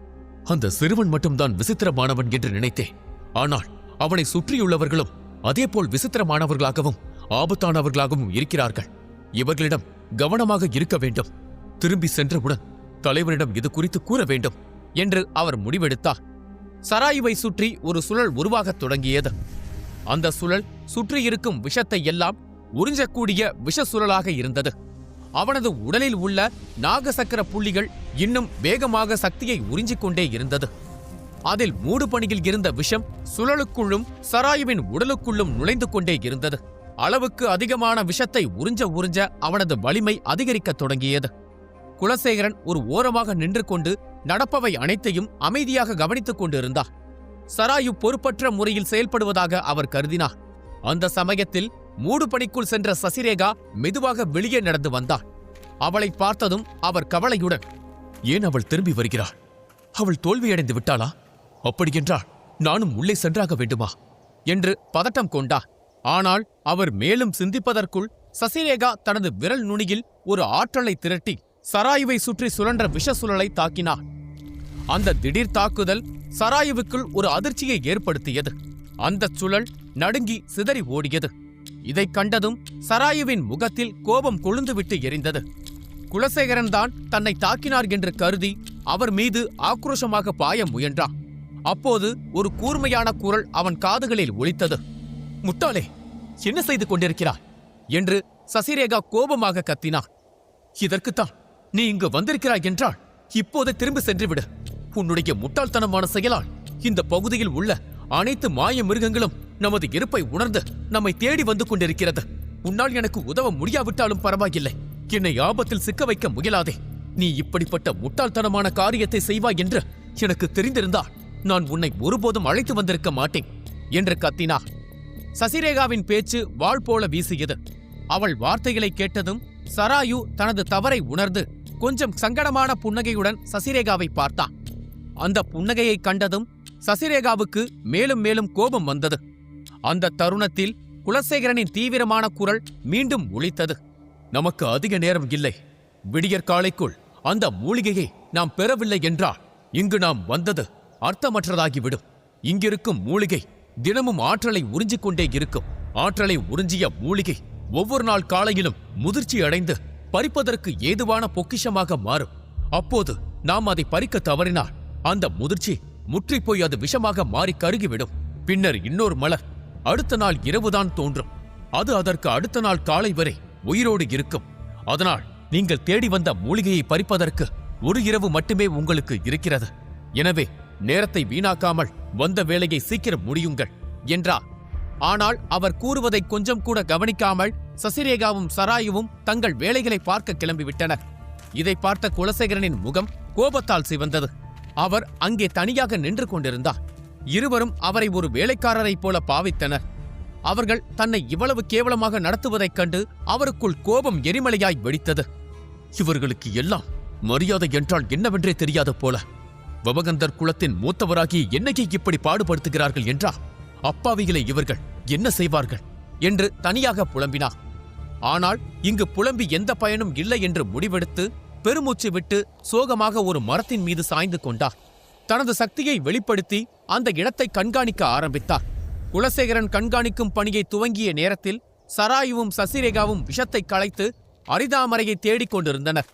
அதே நேரத்தில் வீரதாசனும் அபிமன்யுவும் மூடுபனியின் பள்ளத்தாக்கின் கிழக்கு பகுதியில் இருந்த ஒரு பிரம்மாண்டமான மலைக்கு முன்னால் வந்து இறங்கினர். பள்ளத்தாக்கின் வேறு எந்த இடத்தையும் விட இங்கு மூடுபனி மிகவும் அடர்த்தியாக இருந்தது. முன்னால் இருந்த அந்த மாபெரும் மலையை பார்த்த அபிமன்யு, வீரதாசரே, இங்கே ஒரு எரிமலை இருப்பதாக சொன்னீர்கள். ஆனால் இது பார்ப்பதற்கு வெறும் குன்று போல தோன்றுகிறதே. உள்ளே செல்வதற்கான எந்த நுழைவாயிலும் என் கண்களுக்கு தென்படவில்லையே. நாம் சரியான இடத்திற்கு தான் வந்திருக்கிறோமா என்று கேட்டான். அவன் முகத்தில் ஒரு குழப்பமும் பதட்டமும் இருந்தது. அவனுடைய முகபாவத்தை பார்த்த வீரதாசன், சிறுவனே, பிரம்மக்கலையின் அடிநாதம் என்ன தெரியுமா? உணர்தல், தன்னை உணர்தல், தன் சுற்றுப்புறத்தை உணர்தல், இந்த உலகை உணர்தல். நாம் நிற்கும் இடம் வெறும் மலையாகத்தான் உனக்கு தெரிகிறது என்றால் நீ கற்றுக்கொள்ள வேண்டியது நிறைய இருக்கிறது என்றுதான் நான் சொல்வேன். நன்றாக சுற்றிப்பார். உனக்கு இந்த இடத்தில் எதுவும் விசித்திரமாக தெரியவில்லையா என்று கேட்டா. வீரதாசனின் முகத்தில் இருந்த ஒரு ஆர்வத்தை கவனித்த அபிமன்யு மீண்டும் தன் சக்தியை அந்த பகுதிக்குள் உலாவ விட்டார். இங்குள்ள மூடுபனி மற்ற பகுதியை விட அடர்த்தியாக இருந்தாலும் இங்கிருக்கும் விஷம் மற்ற பகுதியை விட குறைவாக இருந்தது. இது பார்க்கவே விசித்திரமாக இருந்தது. மூடுபனி அதிகம் இருக்கிறது, விஷம் குறைவாக இருக்கிறது என்றால் விஷம் எரிக்கப்பட்டு இருக்க வேண்டும். ஆனால் இவ்வளவு அடர்த்தியான விஷம் எரிக்கப்பட்டு இருக்கிறது என்றால் அதற்கு அளவு கடந்த நெருப்பு வேண்டும். அளவு கடந்த நெருப்பை அக்னிபூத சக்தியால் மட்டுமே கொடுக்க முடியும். ஆனால் அதை முழுமையாக உணராத அபிமன்யு வீரதாசனை நோக்கி வேகமாக திரும்பி, நீங்கள் கூறுவது உண்மைதான். இந்த இடம் சிறப்புத்தன்மை வாய்ந்ததுதான். இங்கு மற்ற இடத்தை விட விஷம் குறைவாக இருக்கிறது. ஆனால் வீரதாசரே, உங்களுக்கு விஷயத்தின் தீவிரம் புரியவில்லை. நான் மிக முக்கியமான பயிற்சியை மேற்கொள்ளப் போகிறேன். அதற்கு இயற்கையின் ஆற்றல் அதிகம் இருக்கும் இடம் தேவை. இங்கு விஷம் குறைவாக இருக்கிறது. அதனால் இங்கு பயிற்சி செய்யலாம் என்று கூறுவது குழந்தை விளையாட்டு போல இருக்கிறது. இந்த இடம் நல்ல இடம்தான். ஆனால் அது ஒரு கஜதீரனுக்கு போதுமான இடம், எனக்கு இல்லை என்று விரக்தியோடு கூறினான். தனக்கு முன்னால் இருந்த இருண்ட மலையை பார்த்து அவன் ஏமாற்றமடைந்தான். அவனுக்கு தேவையான சக்தி இங்கு இல்லை என்பதை புரிந்து கொண்டு விரக்தியோடு தலை குனிந்தான். அதைக் கேட்ட வீரதாசன் அபிமன்யுவை பார்த்து, அபிமன்யு, தயவு செய்து என் மீது கோபித்துக் கொள்ளாதே. நான் ஒருமுறை உன்னை திட்டிக் கொள்கிறேன் என்று கூறிவிட்டு, அந்த சசிரேகா கூறியது சரிதான். உலகத்தின் அதிசிறந்த முட்டாளும் நீதான், உலகின் அதிசிறந்த அறிவாளியும் நீதான். ஏன் அனைத்தும் தெரிந்ததைப் போல நடந்து கொள்கிறாய்? நீ சக்தி வாய்ந்தவன்தான். ஆனால் உன் உள்சக்தி அவ்வளவு வலிமையானது அல்ல. வெறும் கண்ணால் பார்ப்பதை வைத்துக்கொண்டு எப்படி நீ முடிவு செய்கிறாய்? உனது குரு இதைத்தான் சொல்லிக் கொடுத்தாரா? உலகின் அதிசயங்களும் பொக்கிஷங்களும் மறைவாகத்தான் இருக்கும். நாம் தான் தேட வேண்டும், உணர வேண்டும். உண்மையை சொல்ல போனால் பவித்ரோதய நிலை அல்ல, அம்ரோதய நிலையை அடைந்தால் கூட உன்னால் உண்மையான பிரம்மக்கலையை தொடங்க முடியுமா என்று தெரியவில்லை என்று கூறிவிட்டு அவர் தன் கையை அசைத்தார். அந்த நொடியில் அவரது கைகளில் இருந்து அருவி போல ஆற்றல் பாய்ந்து வெளியேறியது. அந்த ஆற்றல் காற்றை கிழித்துக் கொண்டு சென்று அங்கு பரவி இருந்த அடர்ந்த மூடுபனியை ஒரே அடியில் சிதறடித்தது. மூடுபனி முழுவதும் விலகியதும் அந்த இடத்தின் உண்மையான தோற்றம் அபிமன்யுவின் கண்களுக்கு தெளிவாக தெரிந்தது. வீரதாசன் அமைதியாக அபிமன்யுவை பார்த்து, இப்போது புரிகிறதா என்று கேட்டார். அபிமன்யுவின் கண்களுக்கு முன்னால் ஒரு ஆழமான சிவப்பு ஒளி மின்னியது. அது கடவுளை நோக்கி அழைக்கும் பாதை போல இருந்தது. அந்த மாபெரும் மலையின் அடியில் ஒரு ரகசிய குகை திறந்து கிடந்தது. அந்த குகையின் உள்ளிருந்து சிவப்பு ஒளி தொடர்ந்து வெளியேறி அக்னிபூத சக்தியின் மூலத்தை நோக்கி வழிகாட்டும் பாதையைப் போல விரிந்து சென்றது. அதை பார்த்த அபிமன்யு அதிர்ச்சியில் மூச்சை இழுத்துக்கொண்டு, என்னால் நம்ப முடியவில்லை. இந்த அடர்ந்த மூடுபனி ஒரு முழு மலையையே மறைத்து வைத்திருக்கிறது. இந்த அளவுக்கு வலுவான அக்னிபூத சக்தி இருக்கும் போது கூட அதன் சுவடை என்னால் உணர முடியவில்லை என்றால் இந்த மூடுபனி எப்படிப்பட்ட பாதுகாப்பு அடுக்காக இருக்க வேண்டும்? வீரதாசரே, என்னை மன்னித்து விடுங்கள். எதுவும் புரியாமல் எல்லாம் தெரிந்தது போல பேசிவிட்டேன் என்றார். அபிமன்யுவின் கண்களில் தெரிந்த உண்மையான மாற்றத்தை பார்த்த வீரதாசன் மெதுவாக புன்னகைத்து, விடு, உன் வயதில் இப்படித்தான் இருக்கும். இந்த இடத்தை நான் மகிழினிக்காக கண்டுபிடித்தேன். அவளுக்கு பயிற்சி கொடுக்க நான் பல முறை இங்கே வந்திருக்கிறேன்.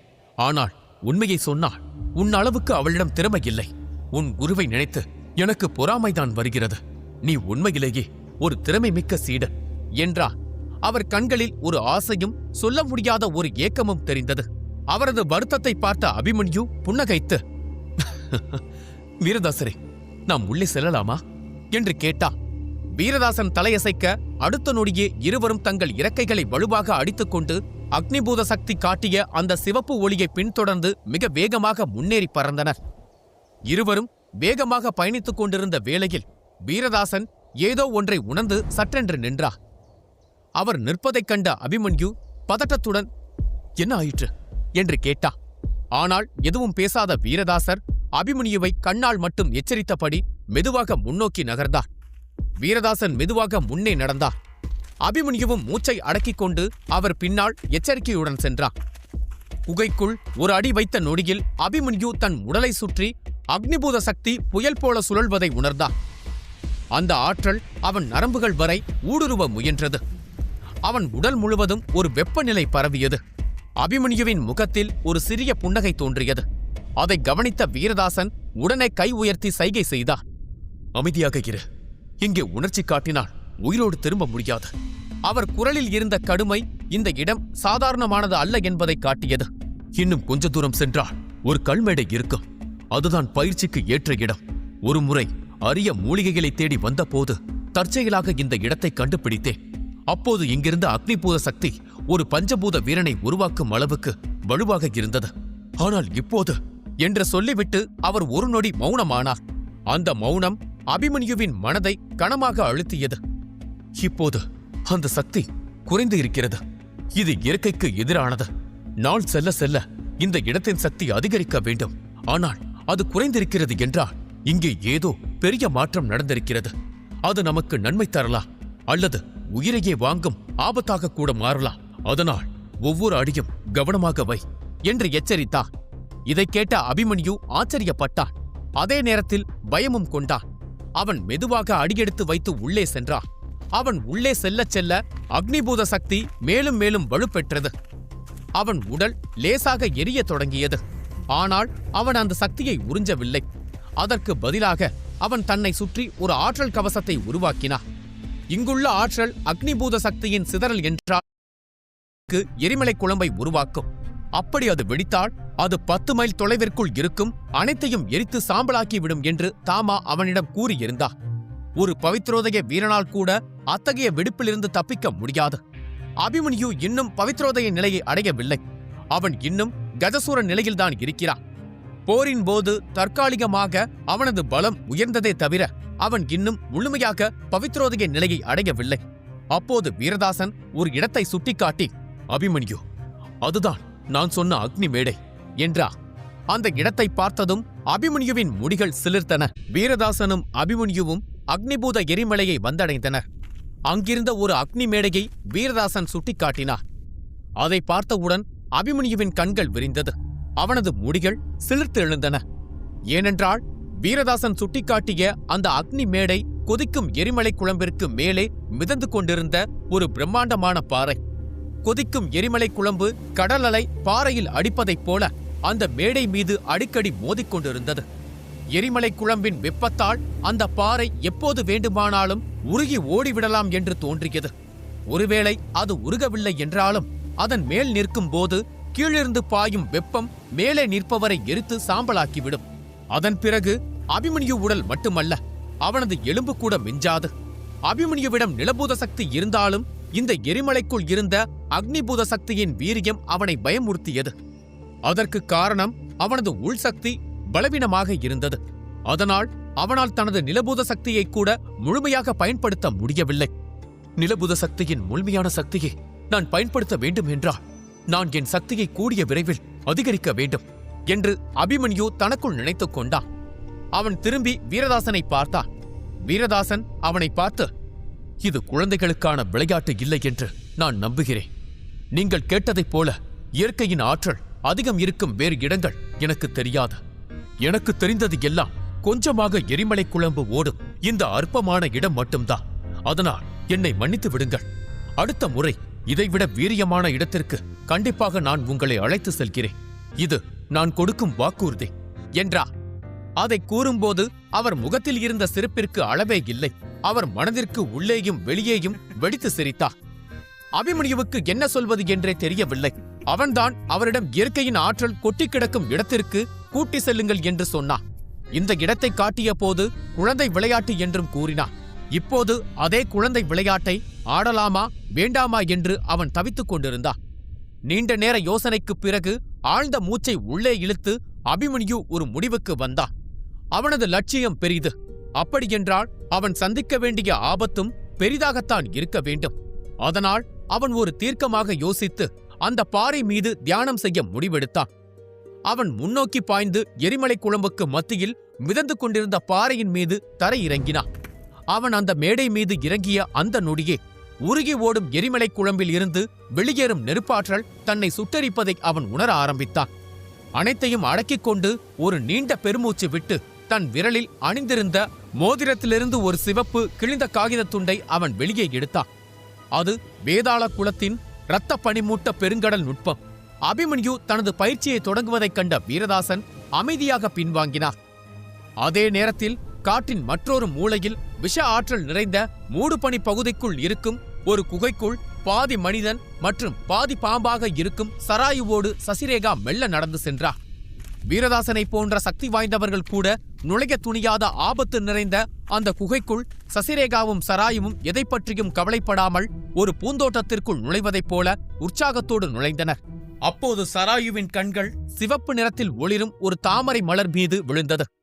அதைக் கண்டதும் அவனது கண்கள் விரிந்தன. அவன் உற்சாகத்துடன் அதை நோக்கி விரைந்து சென்றான். இங்கே பார், நாம் தேடி வந்தது இதுதான் அந்த அரிதாமரை. நாம் அதை கண்டுபிடித்து விட்டோம் என்று துள்ளி குதித்தான்.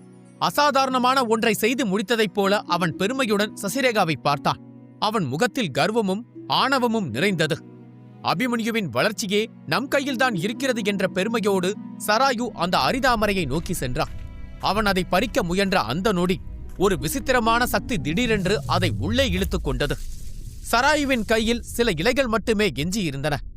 இழுத்தது செடியா, இல்லை இன்னொரு சக்தியா, இல்லை மிருகமா என்று எதுவும் புரியாமல் சராயு முழித்தான். அதைக் கண்ட சசிரேகா சத்தமாக சிரித்தாள். அவள் சராயுவை ஏளனத்துடன் பார்த்து, ஒரு சாதாரண 7ஆம் நிலை மிருகம் உன் கையில் இருந்த ஒரு மூலிகையை பறித்துவிட்டு தப்பி ஓடுகிறது. அதைக்கூட கண்டுபிடிக்க தெரியாத நீ எல்லாம் தெய்வீக மிருகமா என்று கேட்டா. சசிரேகாவின் ஏளனமான வார்த்தைகளை கேட்டதும் சராயுவின் முகம் கோபத்தால் சிவந்தது. அவன் தப்பி ஓடிய அந்த மிருகத்தை தேடினான். அவனிடம் இருந்து சில அடி தூரத்தில் பாம்பை போல நீளமாக இருக்கக்கூடிய ஒரு விசித்திரமான விஷ ஜந்து மெதுவாக ஊர்ந்து சென்று கொண்டிருந்தது. கூர்மையான நகங்கள், இறுக்கி பிடிக்கும் பாதங்கள், எதையும் குத்தி கிழிக்கும் பற்கள் என அந்த ஜந்து பயங்கரமானதாக இருந்தது. அங்கிருந்த இருண்ட மூடுபனியால் அந்த மிருகத்தின் உடலை அவனால் தெளிவாக பார்க்க முடியவில்லை. ஆனால் அதன் கருப்பு கண்கள் 2 ஒளிரும் இரத்தின கற்களைப் போல ஜொலித்தன. சசிரேகா முன் தன்னை அவமானப்படுத்திய அந்த மிருகத்தின் மீது கொலைவெறி கொண்ட சராயு அதை நோக்கி அதிவேகமாக பாய்ந்தான். சராயுவின் முட்டாள்தனத்தை பார்த்த சசிரேகா அவனை தடுக்க முயன்றார். ஆனால் அவன் அவளை புறக்கணித்து விட்டு அந்த மிருகத்தை தாக்க ஆரம்பித்தான். சராயு தன் வாளால் அந்த மிருகத்தை மாறி மாறி அடித்தான். கஜதீர நிலையை முடித்திருந்ததால் சராயுவின் வேகம் அபரிமிதமாக இருந்தது. அவனது தாக்குதல் முன்பை விட கொடூரமானதாக மாறியிருந்தது. அந்த சிறிய ஜந்துவிற்கு தப்பி செல்வதற்கான வாய்ப்பு துளிக்கூட கிடைக்கவில்லை. சராயு தன் வாளால் அந்த மிருகத்தை பிடித்து இறுக்கி அதை தலைக்கு மேல் தூக்கி துணியை சுத்துவதைப் போல சுத்த ஆரம்பித்தான். அதை ஒரே அடியில் குகையின் ஆழத்தை நோக்கி தூக்கி எறிந்தான். மாபெரும் யானையை சரித்ததைப் போல வானத்தை நோக்கி கம்பீரமான அலறலை வெளியிட்டான் சராயு. எதிரியை இவ்வளவு எளிதாக சாய்த்து விட்டோம் என்ற இருமாப்புடன் அவன் சசிரேகாவை திரும்பி பார்த்தான். அடுத்த கணம் இருளடைந்திருந்த குகை ஒளிர ஆரம்பித்தது. மின்மினி பூச்சிகள் தூக்கத்தில் இருந்து எழுந்ததைப் போல ஆங்காங்கு ஒளிப்புள்ளிகள் தோன்ற ஆரம்பித்தன. அந்த ஒவ்வொரு ஒளிப்புள்ளியும் ஒரு மிருகம். அவை பெரிய மிருகங்களோ ராட்சத பறவைகளோ அல்ல. அவை ஒவ்வொன்றும் சிறிய சிறிய பூச்சிகளாக இருந்தன. விஷப்பள்ளிகள், உயிரைக் கொள்ளும் தேனீகள், இரத்தத்தை உறிஞ்சும் அட்டைகள் என விசித்திரமான பூச்சிகள் அந்த குகை முழுக்க நிறைந்திருந்தன. அவை அனைத்தும் விழித்துக் கொண்டன. அதைக் கண்டதும் சராயுவின் முடிகள் சிலிர்த்தெழுந்தன. சசிரேகா ஏன் தன்னை தடுக்க முயன்றாள் என்பதை சராயு இப்போதுதான் புரிந்து கொண்டான். அங்கிருக்கும் ஜந்துகள் அனைத்தும் 5ஆம் நிலை, 6ஆம் நிலை மற்றும் 7ஆம் நிலையில் இருக்கக்கூடிய சாதாரண மிருகங்கள்தான். ஆனால் அவை ஒன்றோ அல்லது இரண்டோ வந்தால் சமாளிக்கலாம். அங்கு 100க்கும் மேற்பட்ட மிருகங்கள் இருந்தன. சராயு முழு பலத்தை பயன்படுத்தினாலும் 10 மிருகங்களுக்கு மேல் சமாளிப்பது அவனுக்கு கடினம். அப்படி இருக்கையில் 100 மிருகங்கள் ஒரே நேரத்தில் தாக்கினால் சராயு அல்ல, கஜசூர வீரன் கூட உயிர் பிழைப்பது கடினம். இத்தனை பேரை எப்படி சமாளிப்பது என்ற தயக்கத்தோடு உதவியை எதிர்பார்த்து அவன் சசிரேகா பக்கம் தலையை திருப்பினான். ஆனால் அவள் அவனை கொஞ்சம் கூட கண்டு கொள்ளாமல் வேறு ஒரு பக்கத்தில் அரிதாமரையை தேடிக் கொண்டிருந்தாள். அவள் அவனை முழுவதுமாக புறக்கணித்தாள். அவர்கள் இருவரும் எதிரி நாட்டை சேர்ந்தவர்கள் போலவும் இதற்கு முன்னர் அவனை பார்த்ததே இல்லை என்பது போலவும் அவள் நடந்து கொண்டாள். ஆனால் அந்த 100க்கும் மேற்பட்ட உயிரினங்கள் நிறைந்த கொலைகாரப் படை சராயுவை நோக்கி முன்னேறி வந்து கொண்டிருந்தது. அதை பார்க்கும்போது குளிர் நிறைந்த குகைக்குள் கூட சராயுவிற்கு வியர்க்கத் தொடங்கியது. இருப்பினும் அவன் தன் கர்வத்தை விட்டு மீண்டும் ஒருமுறை சசிரேகாவை பார்த்தான்.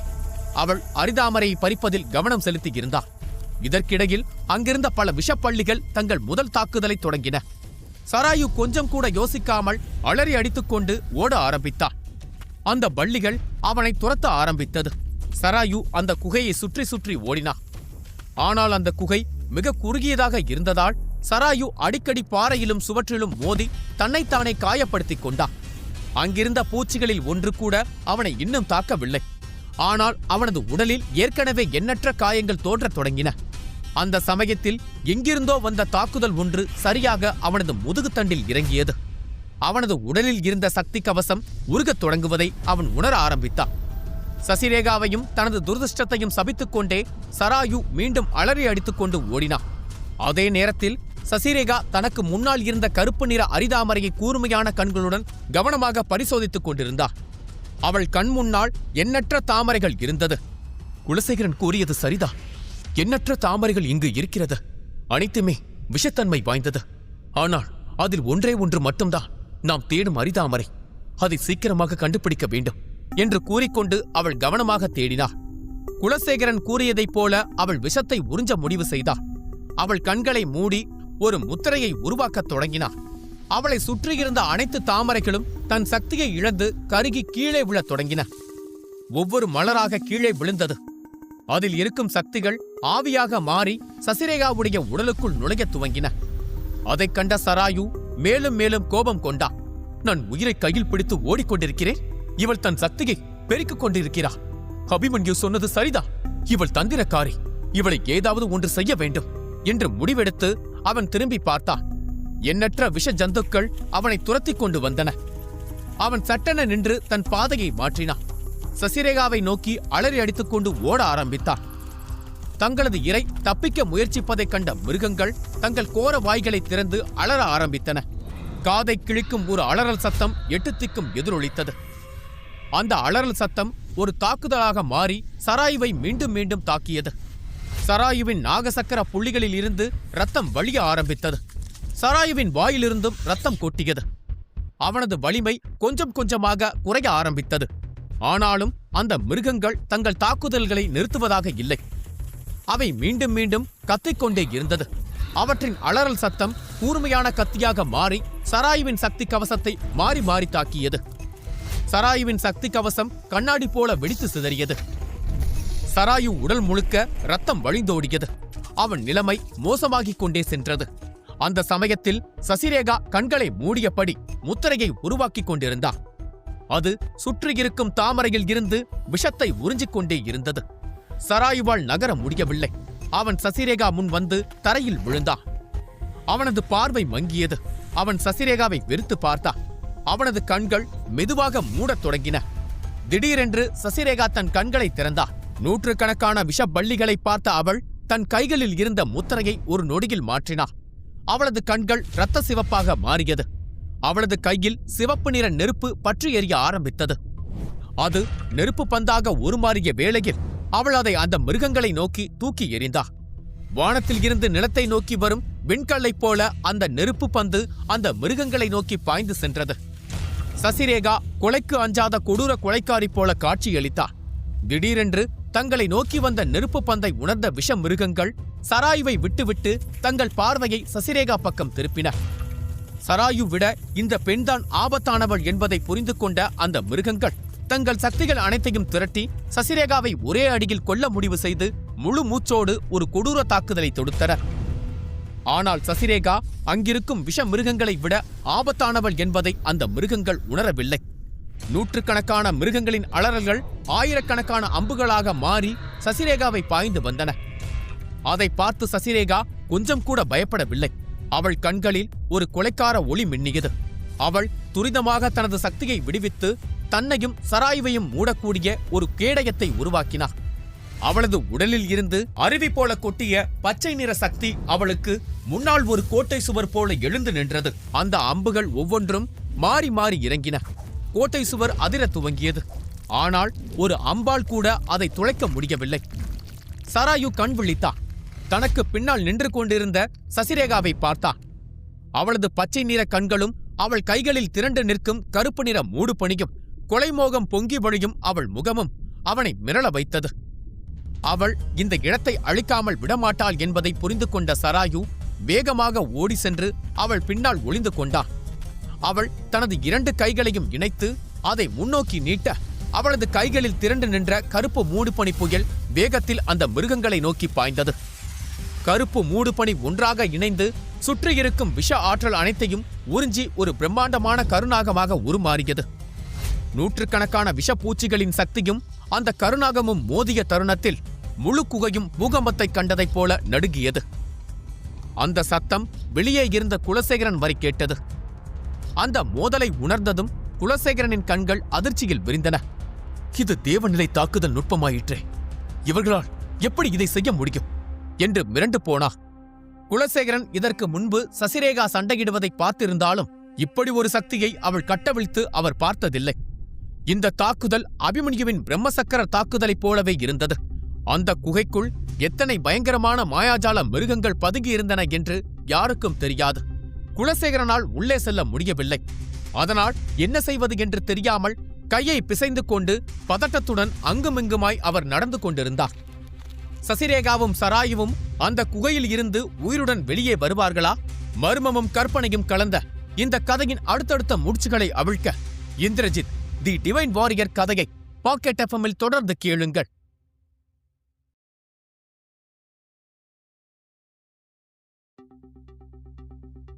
அரிதாமரையை தேடி குகைக்குள் நுழைந்த சசிரேகாவும் சராயுவும் விஷ மிருகங்களால் தாக்கப்பட்டனர். ஆனால் அதை எதிர்த்து சசிரேகா தொடுத்த தாக்குதல் குகைக்கு வெளியே அமர்ந்திருந்த குலசேகரன் வரைக்கும் ஒரு அதிர்வை ஏற்படுத்தியது. குகைக்குள் இருந்து கேட்ட பயங்கரமான அலறல்கள் குலசேகரனை பயமுறுத்தியது. குலசேகரன் பதற்றத்தோடும் பயத்தோடும் இருந்தார். உள்ளே போக வேண்டும் என்ற வேகமும் தீர்க்கமும் இருந்தாலும் அங்கு நிறைந்திருக்கும் விஷத்தை பார்க்கும்போது பயம் அவரது இதயத்தை நிரப்பியது. அதனால் அவரால் குகைக்குள் நுழைய முடியவில்லை. வேறு வழியின்றி சசிரேகாவும் சராயுவும் பத்திரமாக திரும்புவார்கள் என்று பிரார்த்தித்துக் கொண்டு அவர் வெளியே காத்திருந்தார். குகைக்குள் சசிரேகா தொடுத்த அதிபயங்கரமான தாக்குதல் அந்த விஷ ஜந்துக்கள் வீசிய ஒளித்தாக்குதலுடன் நேருக்கு நேராக மோதி குகையையே அதர வைத்தது. நூற்றுக்கணக்கான விஷ ஜந்துக்களின் தாக்குதலை சசிரேகா ஒற்றை தாக்குதலில் சிதறடித்தார். இதற்கு முன்னர் இந்த குகைக்குள் நுழைந்த மனிதர்கள் அனைவரும் தங்களை பார்த்து பயந்து நடுங்கி ஓடுவதைத்தான் அந்த ஜந்துக்கள் பார்த்திருக்கின்றன. முதன்முறையாக மனித இனத்தைச் சேர்ந்த ஒரு பெண் அவர்களை எதிர்த்து நின்றது மட்டுமல்லாமல் எழுந்திருக்கவே முடியாத ஒரு அடியை கொடுத்தார். விஷ ஜந்துக்களை பொறுத்தவரை எண்ணிக்கைதான் அதன் பலம். சசிரேகா தொடுத்த அந்த ஒற்றை அடியில் பல ஜந்துக்கள் அலறி அடித்துக்கொண்டு ஓடின. மிச்சமிருந்த ஜந்துக்கள் சசிரேகாவையும் அவளுக்கு பின்னால் நின்ற சராயுவையும் உற்று பார்த்தன. அவை தைரியத்தை வரவழைத்து சசிரேகாவை தாக்க பாய்ந்த போது தப்பி ஓடிய மிருகங்களின் அலறல்கள் குகையை கிழிக்கும்படி எதிரொலித்தது.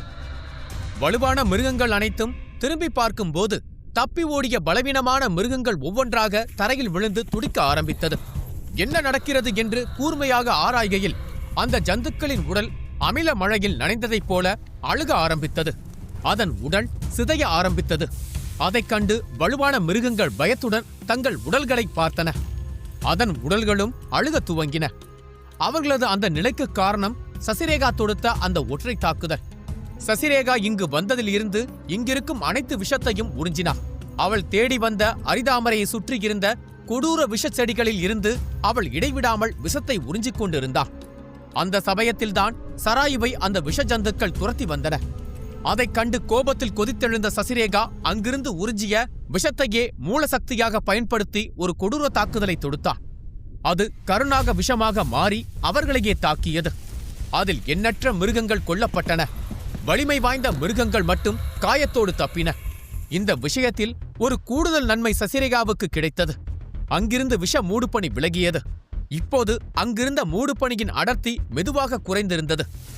ஆனாலும் சசிரேகாவின் முகத்தில் ஒரு விரக்தி தெரிந்தது. இவ்வளவுதானா? நான் நிறைய எதிர்பார்த்தேன். இது மிக சாதாரணமாக முடிந்துவிட்டது. குறைந்தது என் சக்தி அனைத்து மிருகங்களையும் சாம்பலாக மாற்றியிருக்க வேண்டும். ஆனால் பாதி மிருகத்தை கொன்றதோடு அதன் வீரியம் மங்கி போய்விட்டது. நான் கூடிய விரைவில் என் பலத்தை அதிகரிக்க வேண்டும். அடுத்த முறை இது போன்ற தாக்குதலை தொடுத்தால் ஒரே அடியில் மரணம் நிகழ வேண்டும் என்று தனக்குள் கூறிக்கொண்டாள். பின்னர் அவள் அந்த யோசனையை ஒதுக்கி தள்ளிவிட்டு அந்த வேலையை பார்க்க கிளம்பினாள். முன்பு கூச்சலும் அலறலும் நிரம்பியிருந்த குகை இப்போது அமைதியானதாக மாறியது. அதனால் சராயுவும் சசிரேகாவும் குகையின் ஆழத்தை நோக்கி பறந்து சென்றனர். அவர்கள் முன்னேறி செல்ல செல்ல அந்த அமைதி மேலும் மேலும் அதிகமானதை தவிர குறையவில்லை. அந்த அமைதி பெரும் புயலுக்கு பின்னால் தோன்றும் அமைதியைப் போல இருந்தது. 100க்கும் மேற்பட்ட விஷ ஜந்துக்களை கொன்றிருந்த போதிலும் சசிரேகா திருப்தி அடையவில்லை. வேறு ஏதாவது ஜந்துக்கள் இருக்குமா என்று வேடிக்கை பார்த்தபடி அவள் முன்னேறி சென்றாள். அவளுக்கு பின்னால் நடந்து வந்த சராயு சசிரேகாவை ஒரு பேயை பார்ப்பதைப் போல பார்த்து கொண்டிருந்தாள். சசிரேகாவை பற்றி வத்சலா குறிப்பிடும் போதெல்லாம் அது மிகைப்படுத்தப்பட்ட ஒன்று என்றுதான் சராயு நினைத்தாள். வத்சலா கூறுவதைப் போல சசிரேகா ஒன்றும் அவ்வளவு ஆபத்தானவள் இல்லை என்றுதான் சராயு நினைத்தாள். ஆனால் இப்போதுதான் தெரிகிறது, சசிரேகா ஆபத்தின் வடிவம் அல்ல, மரணத்தின் உருவம் என்று. சராயுவின் மனதில் சசிரேகா பயத்தை விதைத்தாள். சராயு அவளை நிமிர்ந்து பார்க்கவே பயந்தாள். அந்த பயம் கொஞ்ச நேரத்தில் அபிமன்யுவின் மீதான கோபமாக மாறியது. அடி அபிமன்யு, இந்த அரக்கியிடம் என்னை மாட்டிவிட்டு அந்த மகிழினியுடன் நீ காதல் உருவாடிக் கொண்டிருக்கிறாயா? என்றாவது ஒரு நாள் இந்த சூனியக்காரியிடம் உன்னை மாட்டிவிடவில்லை என்றால் நான் நாகவம்சத்தின் இளவரசன் இல்லை என்று தனக்குள் சபதம் எடுத்தான். அப்போது சசிரேகா திரும்பி பார்த்தாள். சராயு வாயை மூடிக்கொண்டு வேகமாக முன்னோக்கி சென்றான். சராயுவுக்கு வார்த்தை வரவில்லை. சிறிது தூரம் சென்ற பிறகு சசிரேகா ஒரு நீரோடையின் முன் வந்து நின்றாள். அந்த நீரோடைக்கு 7 பக்கங்களில் இருந்தும் 7 வண்ணங்களில் நீர் கொட்டிக் கொண்டிருந்தது. கொட்டிய நீர் ஒரு நீரோடையாக மாறி அதிவேகமாக பாய்ந்து கொண்டிருந்தது. அந்த நீரோடையின் மையத்தில் ஒரு சிவப்பு தாமரை மிதந்து கொண்டிருந்தது. அந்த நீரோடையின் மையத்தில் மிதந்து கொண்டிருந்த கருந்தாமரையை பார்த்த சசிரேகாவின் முகத்தில் புன்னகை பூத்தது. கருந்தாமரை, இதுதான் அவர் கூறிய அரிதாமரை போல. அப்படியென்றால் அந்த 100 ஜந்துக்களும் இதன் பாதுகாப்பிற்காகத்தான் இதை சுற்றி நடமாடிக்கொண்டிருந்திருக்கின்றன என்று யோசித்துக் கொண்டே அவள் முன்னோக்கி சென்றாள். அந்த சமயத்தில் அவளுக்கு ஏதோ ஒன்று தவறாகப்பட்டது. அங்கு ஏதோ ஒரு ஆபத்து இருப்பதாக அவள் உணர்ந்தாள். கண் இமைக்கும் நேரத்தில் ஒரு பயங்கரமான தாக்குதல் அவர்களை நோக்கி விரைந்து வந்தது. சசிரேகா அதை துரிதமாக கணித்து சராயுவை வேகமாக பின்னோக்கி தள்ளினாள். பின்னர் அவளும் தாவி குதித்தாள். அவள் மிக சாதாரணமாக தள்ளி இருந்தாலும் சராயு தூக்கி எறியப்பட்டாள். சசிரேகாவும் அங்கிருந்து பாறையில் மோதி தரையில் சரிந்தாள். தரையில் பலமாக மோதியதில் சராயுவின் வாயிலிருந்து ரத்தம் வழிந்தது. சசிரேகாவின் மீது அவனுக்கு கோபம் உண்டது. அவன் வேகமாக எழுந்து அவளை திட்ட பாய்ந்தான். ஆனால் சிறிது நேரத்திற்கு முன்னால் அவள் அவனை காப்பாற்றியதை நினைவு கூர்ந்த போது அவனது கோபம் அப்படியே கரைந்தது. சராயு தன்னை நிதானப்படுத்திக் கொண்டிருந்த வேளையில் ஒரு பயங்கரமான ஒளி அலை சசிரேகாவை தாக்கியது. எவ்வளவு தைரியம் உனக்கு என்று அந்த குரல் கர்ஜித்தது. என் குழந்தைகளை தாக்கி எங்களுக்கு சொந்தமான கருந்தாமரையையே திருட பார்க்கிறாயா? எங்கள் கோட்டைக்குள் நுழைவதற்கான அதிகாரத்தை உனக்கு யார் கொடுத்தது? அமரோதய நிலையை அடைந்து விட்டால் உலகில் உள்ள அனைத்தும் உனக்கு சொந்தம் என்று நினைப்பா என்று அந்த குரல் மீண்டும் மீண்டும் கத்தியது. சராயுவை தள்ளிவிட்ட அடுத்த நொடி சசிரேகா தனது சக்திகள் அனைத்தையும் வெளியேற்றி ஒரு சக்தி வாய்ந்த கோட்டை சுவரை உருவாக்கினார். அந்த கோட்டை சுவர் கிட்டத்தட்ட 50 அடி தடிமன் கொண்ட கோட்டை சுவராக இருந்தது. அதனால்தான் அந்த ஒளியலை தாக்குதலால் சசிரேகாவிற்கு மோசமான காயத்தை ஏற்படுத்த முடியவில்லை. ஆனால் அந்த ஒளியலை தாக்குதல் அந்த கோட்டை சுவர் மீது மோதிய அந்த நொடி முழு குகையும் பூகம்பத்தை கண்டதைப் போல கடுமையாக அதிர்ந்தது. அதைத் தொடர்ந்து அங்கிருந்த நீரோடையில் கடல் அலைகள் போல ராட்சத அலைகள் உருவாக ஆரம்பித்தன. அந்த நதியில் இருந்து 50 அடி நீளமுள்ள ஒரு பிரம்மாண்டமான விஷபல்லி மெதுவாக வெளியேறியது. ராட்சத முதலை போல காட்சியளித்த அந்த விஷபல்லி ஒவ்வொரு அடி எடுத்து வைக்கும் போதும் நிலம் அதிர்ந்தது. சசிரேகாவின் முகம் சுருங்கியது. அவள் முகத்தில் கவலையின் சுவடு முதல் முறையாக தோன்றியது. அதுவும் அந்த மிருகத்தின் உடலில் பதிக்கப்பட்டிருந்த ஸ்படிகத்தை பார்த்தபோது அவளுக்கு தோன்றிய பயம் மரணத்தின் வாயிலை எட்டி பார்த்தால் தோன்றும் பயத்திற்கு இணையானதாக இருந்தது. ஆளில்லாத குகையில் மூலிகை எடுக்கலாம் என்று வந்த எனக்கு இப்படி ஒரு அதிர்ச்சி காத்திருக்கும் என்று நான் எதிர்பார்க்கவில்லை. அந்த 100 ஜந்துக்கள் தான் இந்த கருந்தாமரையை காவல் காக்கிறது என்று நினைத்தேன். உண்மையில் இந்த மரண ஜந்துதான் அதை காவல் காக்கிறது. இந்த சக்தி என்னை விட பல மடங்கு அதிகமாக இருக்கிறது. இதன் பலம் என்னை விட பல மடங்கு பெரியதாக இருக்கிறது. நானே ஆசைப்பட்டாலும் என்னால் இதனுடன் அதிக நேரம் போரிட முடியாது. இதை எப்படியாவது ஏமாற்றி கூடிய விரைவில் இங்கிருந்து தப்பி செல்ல வேண்டும். இல்லையென்றால் நான் கடுமையாக காயமடைய வேண்டியிருக்கும் என்று மனதிற்குள் பயத்துடன் கூறினார். அந்த மிருகம் அமரோதய நிலையை அடைந்த மிருகமாக இருந்ததால் அதனால் மனிதர்களைப் போல எளிதாக பேச முடிந்தது. சசிரேகா அதை பார்த்து ஒரு தீவிரமான குரலில், இங்கு பார், நான் பேராசைப்பட்டோ அல்லது தீய எண்ணத்தோடோ இங்கு வரவில்லை. உயிரை காப்பாற்றும் ஒரு மூலிகையை தயாரிக்க இந்த மலர் தேவைப்படுகிறது. அதை நீ எனக்கு கொடுத்தால் நான் எதிர்காலத்தில் இந்த பக்கம் தலை வைத்துக் கூட படுக்க மாட்டேன் என்று உறுதியாக கூறுகிறேன் என்றார். அதை கேட்ட அந்த ஊதா நிற விஷஜந்து உரக்கச் சிரித்தது. அதன் இடி போன்ற குரல் சசிரேகா காதுகளில் மீண்டும் மீண்டும் ஒலித்தது. அந்த கருந்தாமரையின் கொடி உருவாக 10 ஆண்டுகள் ஆகும். அதன் சக்தியாய் உருவாகும் கருந்தாமரை கனி முதிர்ச்சியடைய 100 ஆண்டுகள் ஆகும். அப்படிப்பட்ட அரிய பொக்கிஷத்தை நான் பல ஆண்டுகளாக பல்வேறு காலநிலைகளையும் ஆபத்தையும் எதிரியையும் தாண்டி நான் பாதுகாத்து வந்தால் நீ மிகச் சாதாரணமாக அதை கொடுத்துவிடு என்று கேட்கிறாய். எங்களை நீ என்ன நினைத்தாய்? விரட்டினால் ஓடிவிடும் பள்ளி என்றா? பவித்ரோதய வீரர்களை உணவாய் புண்டு அமரோதய வீரர்களுக்கு மரண பயத்தை அளிக்கும் விஷக்காவலர் முன்னால் நீ நின்று கொண்டிருக்கிறாய் என்பதை மறந்து விடாதே. அந்த கருந்தாமரை எனக்கு சொந்தமானது. என்னை தேவோதய நிலைக்கு கூட்டி செல்ல போகும் அருமருந்து அது. உனக்கு நான் கடைசியாக ஒரு வாய்ப்பு தருகிறேன். திரும்பி பார்க்காமல் வந்த வழியிலேயே ஓடிவிடு. என் ஆட்களை கொன்றதை கூட நான் மன்னித்து விட்டு விடுகிறேன் என்று கூறியது. இருந்தாலும் சசிரேகா அங்கேயே நிற்பதை பார்த்த அந்த விஷஜந்து தனது 2 கைகளையும் விரிக்க, இறக்கை போல விரிந்த கைகள் சுற்றுப்புறத்தில் இருந்த ஆற்றல்களை இழுக்கத் தொடங்கியது. அந்த இறக்கைகளை பார்த்த சசிரேகா ஆச்சரியத்துடன், நான் உன்னை பார்த்து பயப்படுகிறேன் என்று தப்பி தவறி கூட நினைக்காதே.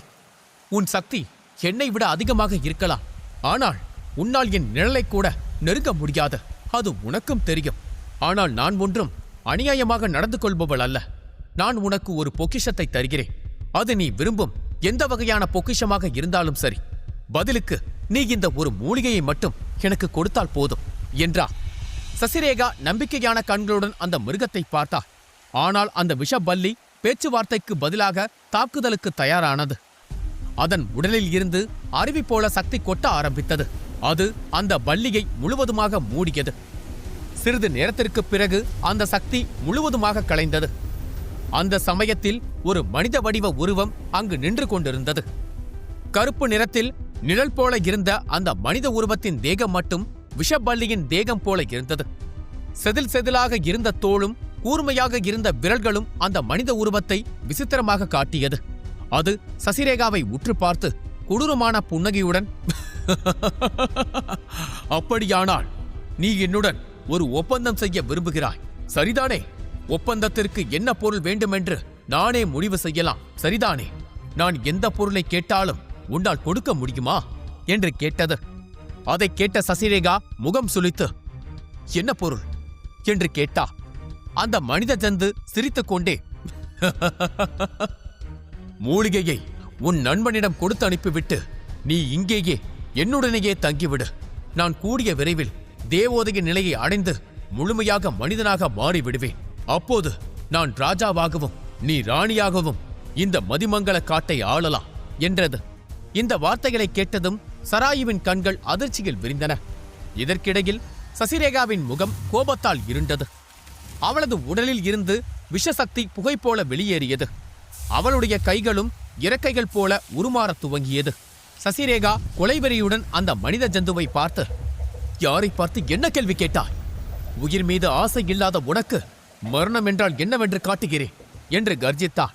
சசிரேகாவின் உடலில் இருந்து வெடித்த சக்தி மாபெரும் ஒளிப்பந்தாக உருமாறியது. அது அவளை சுற்றி ஒரு பிரம்மாண்டமான விஷக்கேடயத்தை கட்டமைத்தது. அதைக் கண்ட மனித ஜந்து, நீ என்ன வித்தையை வேண்டுமானாலும் காட்டு, எனக்கு எந்த கவலையும் இல்லை.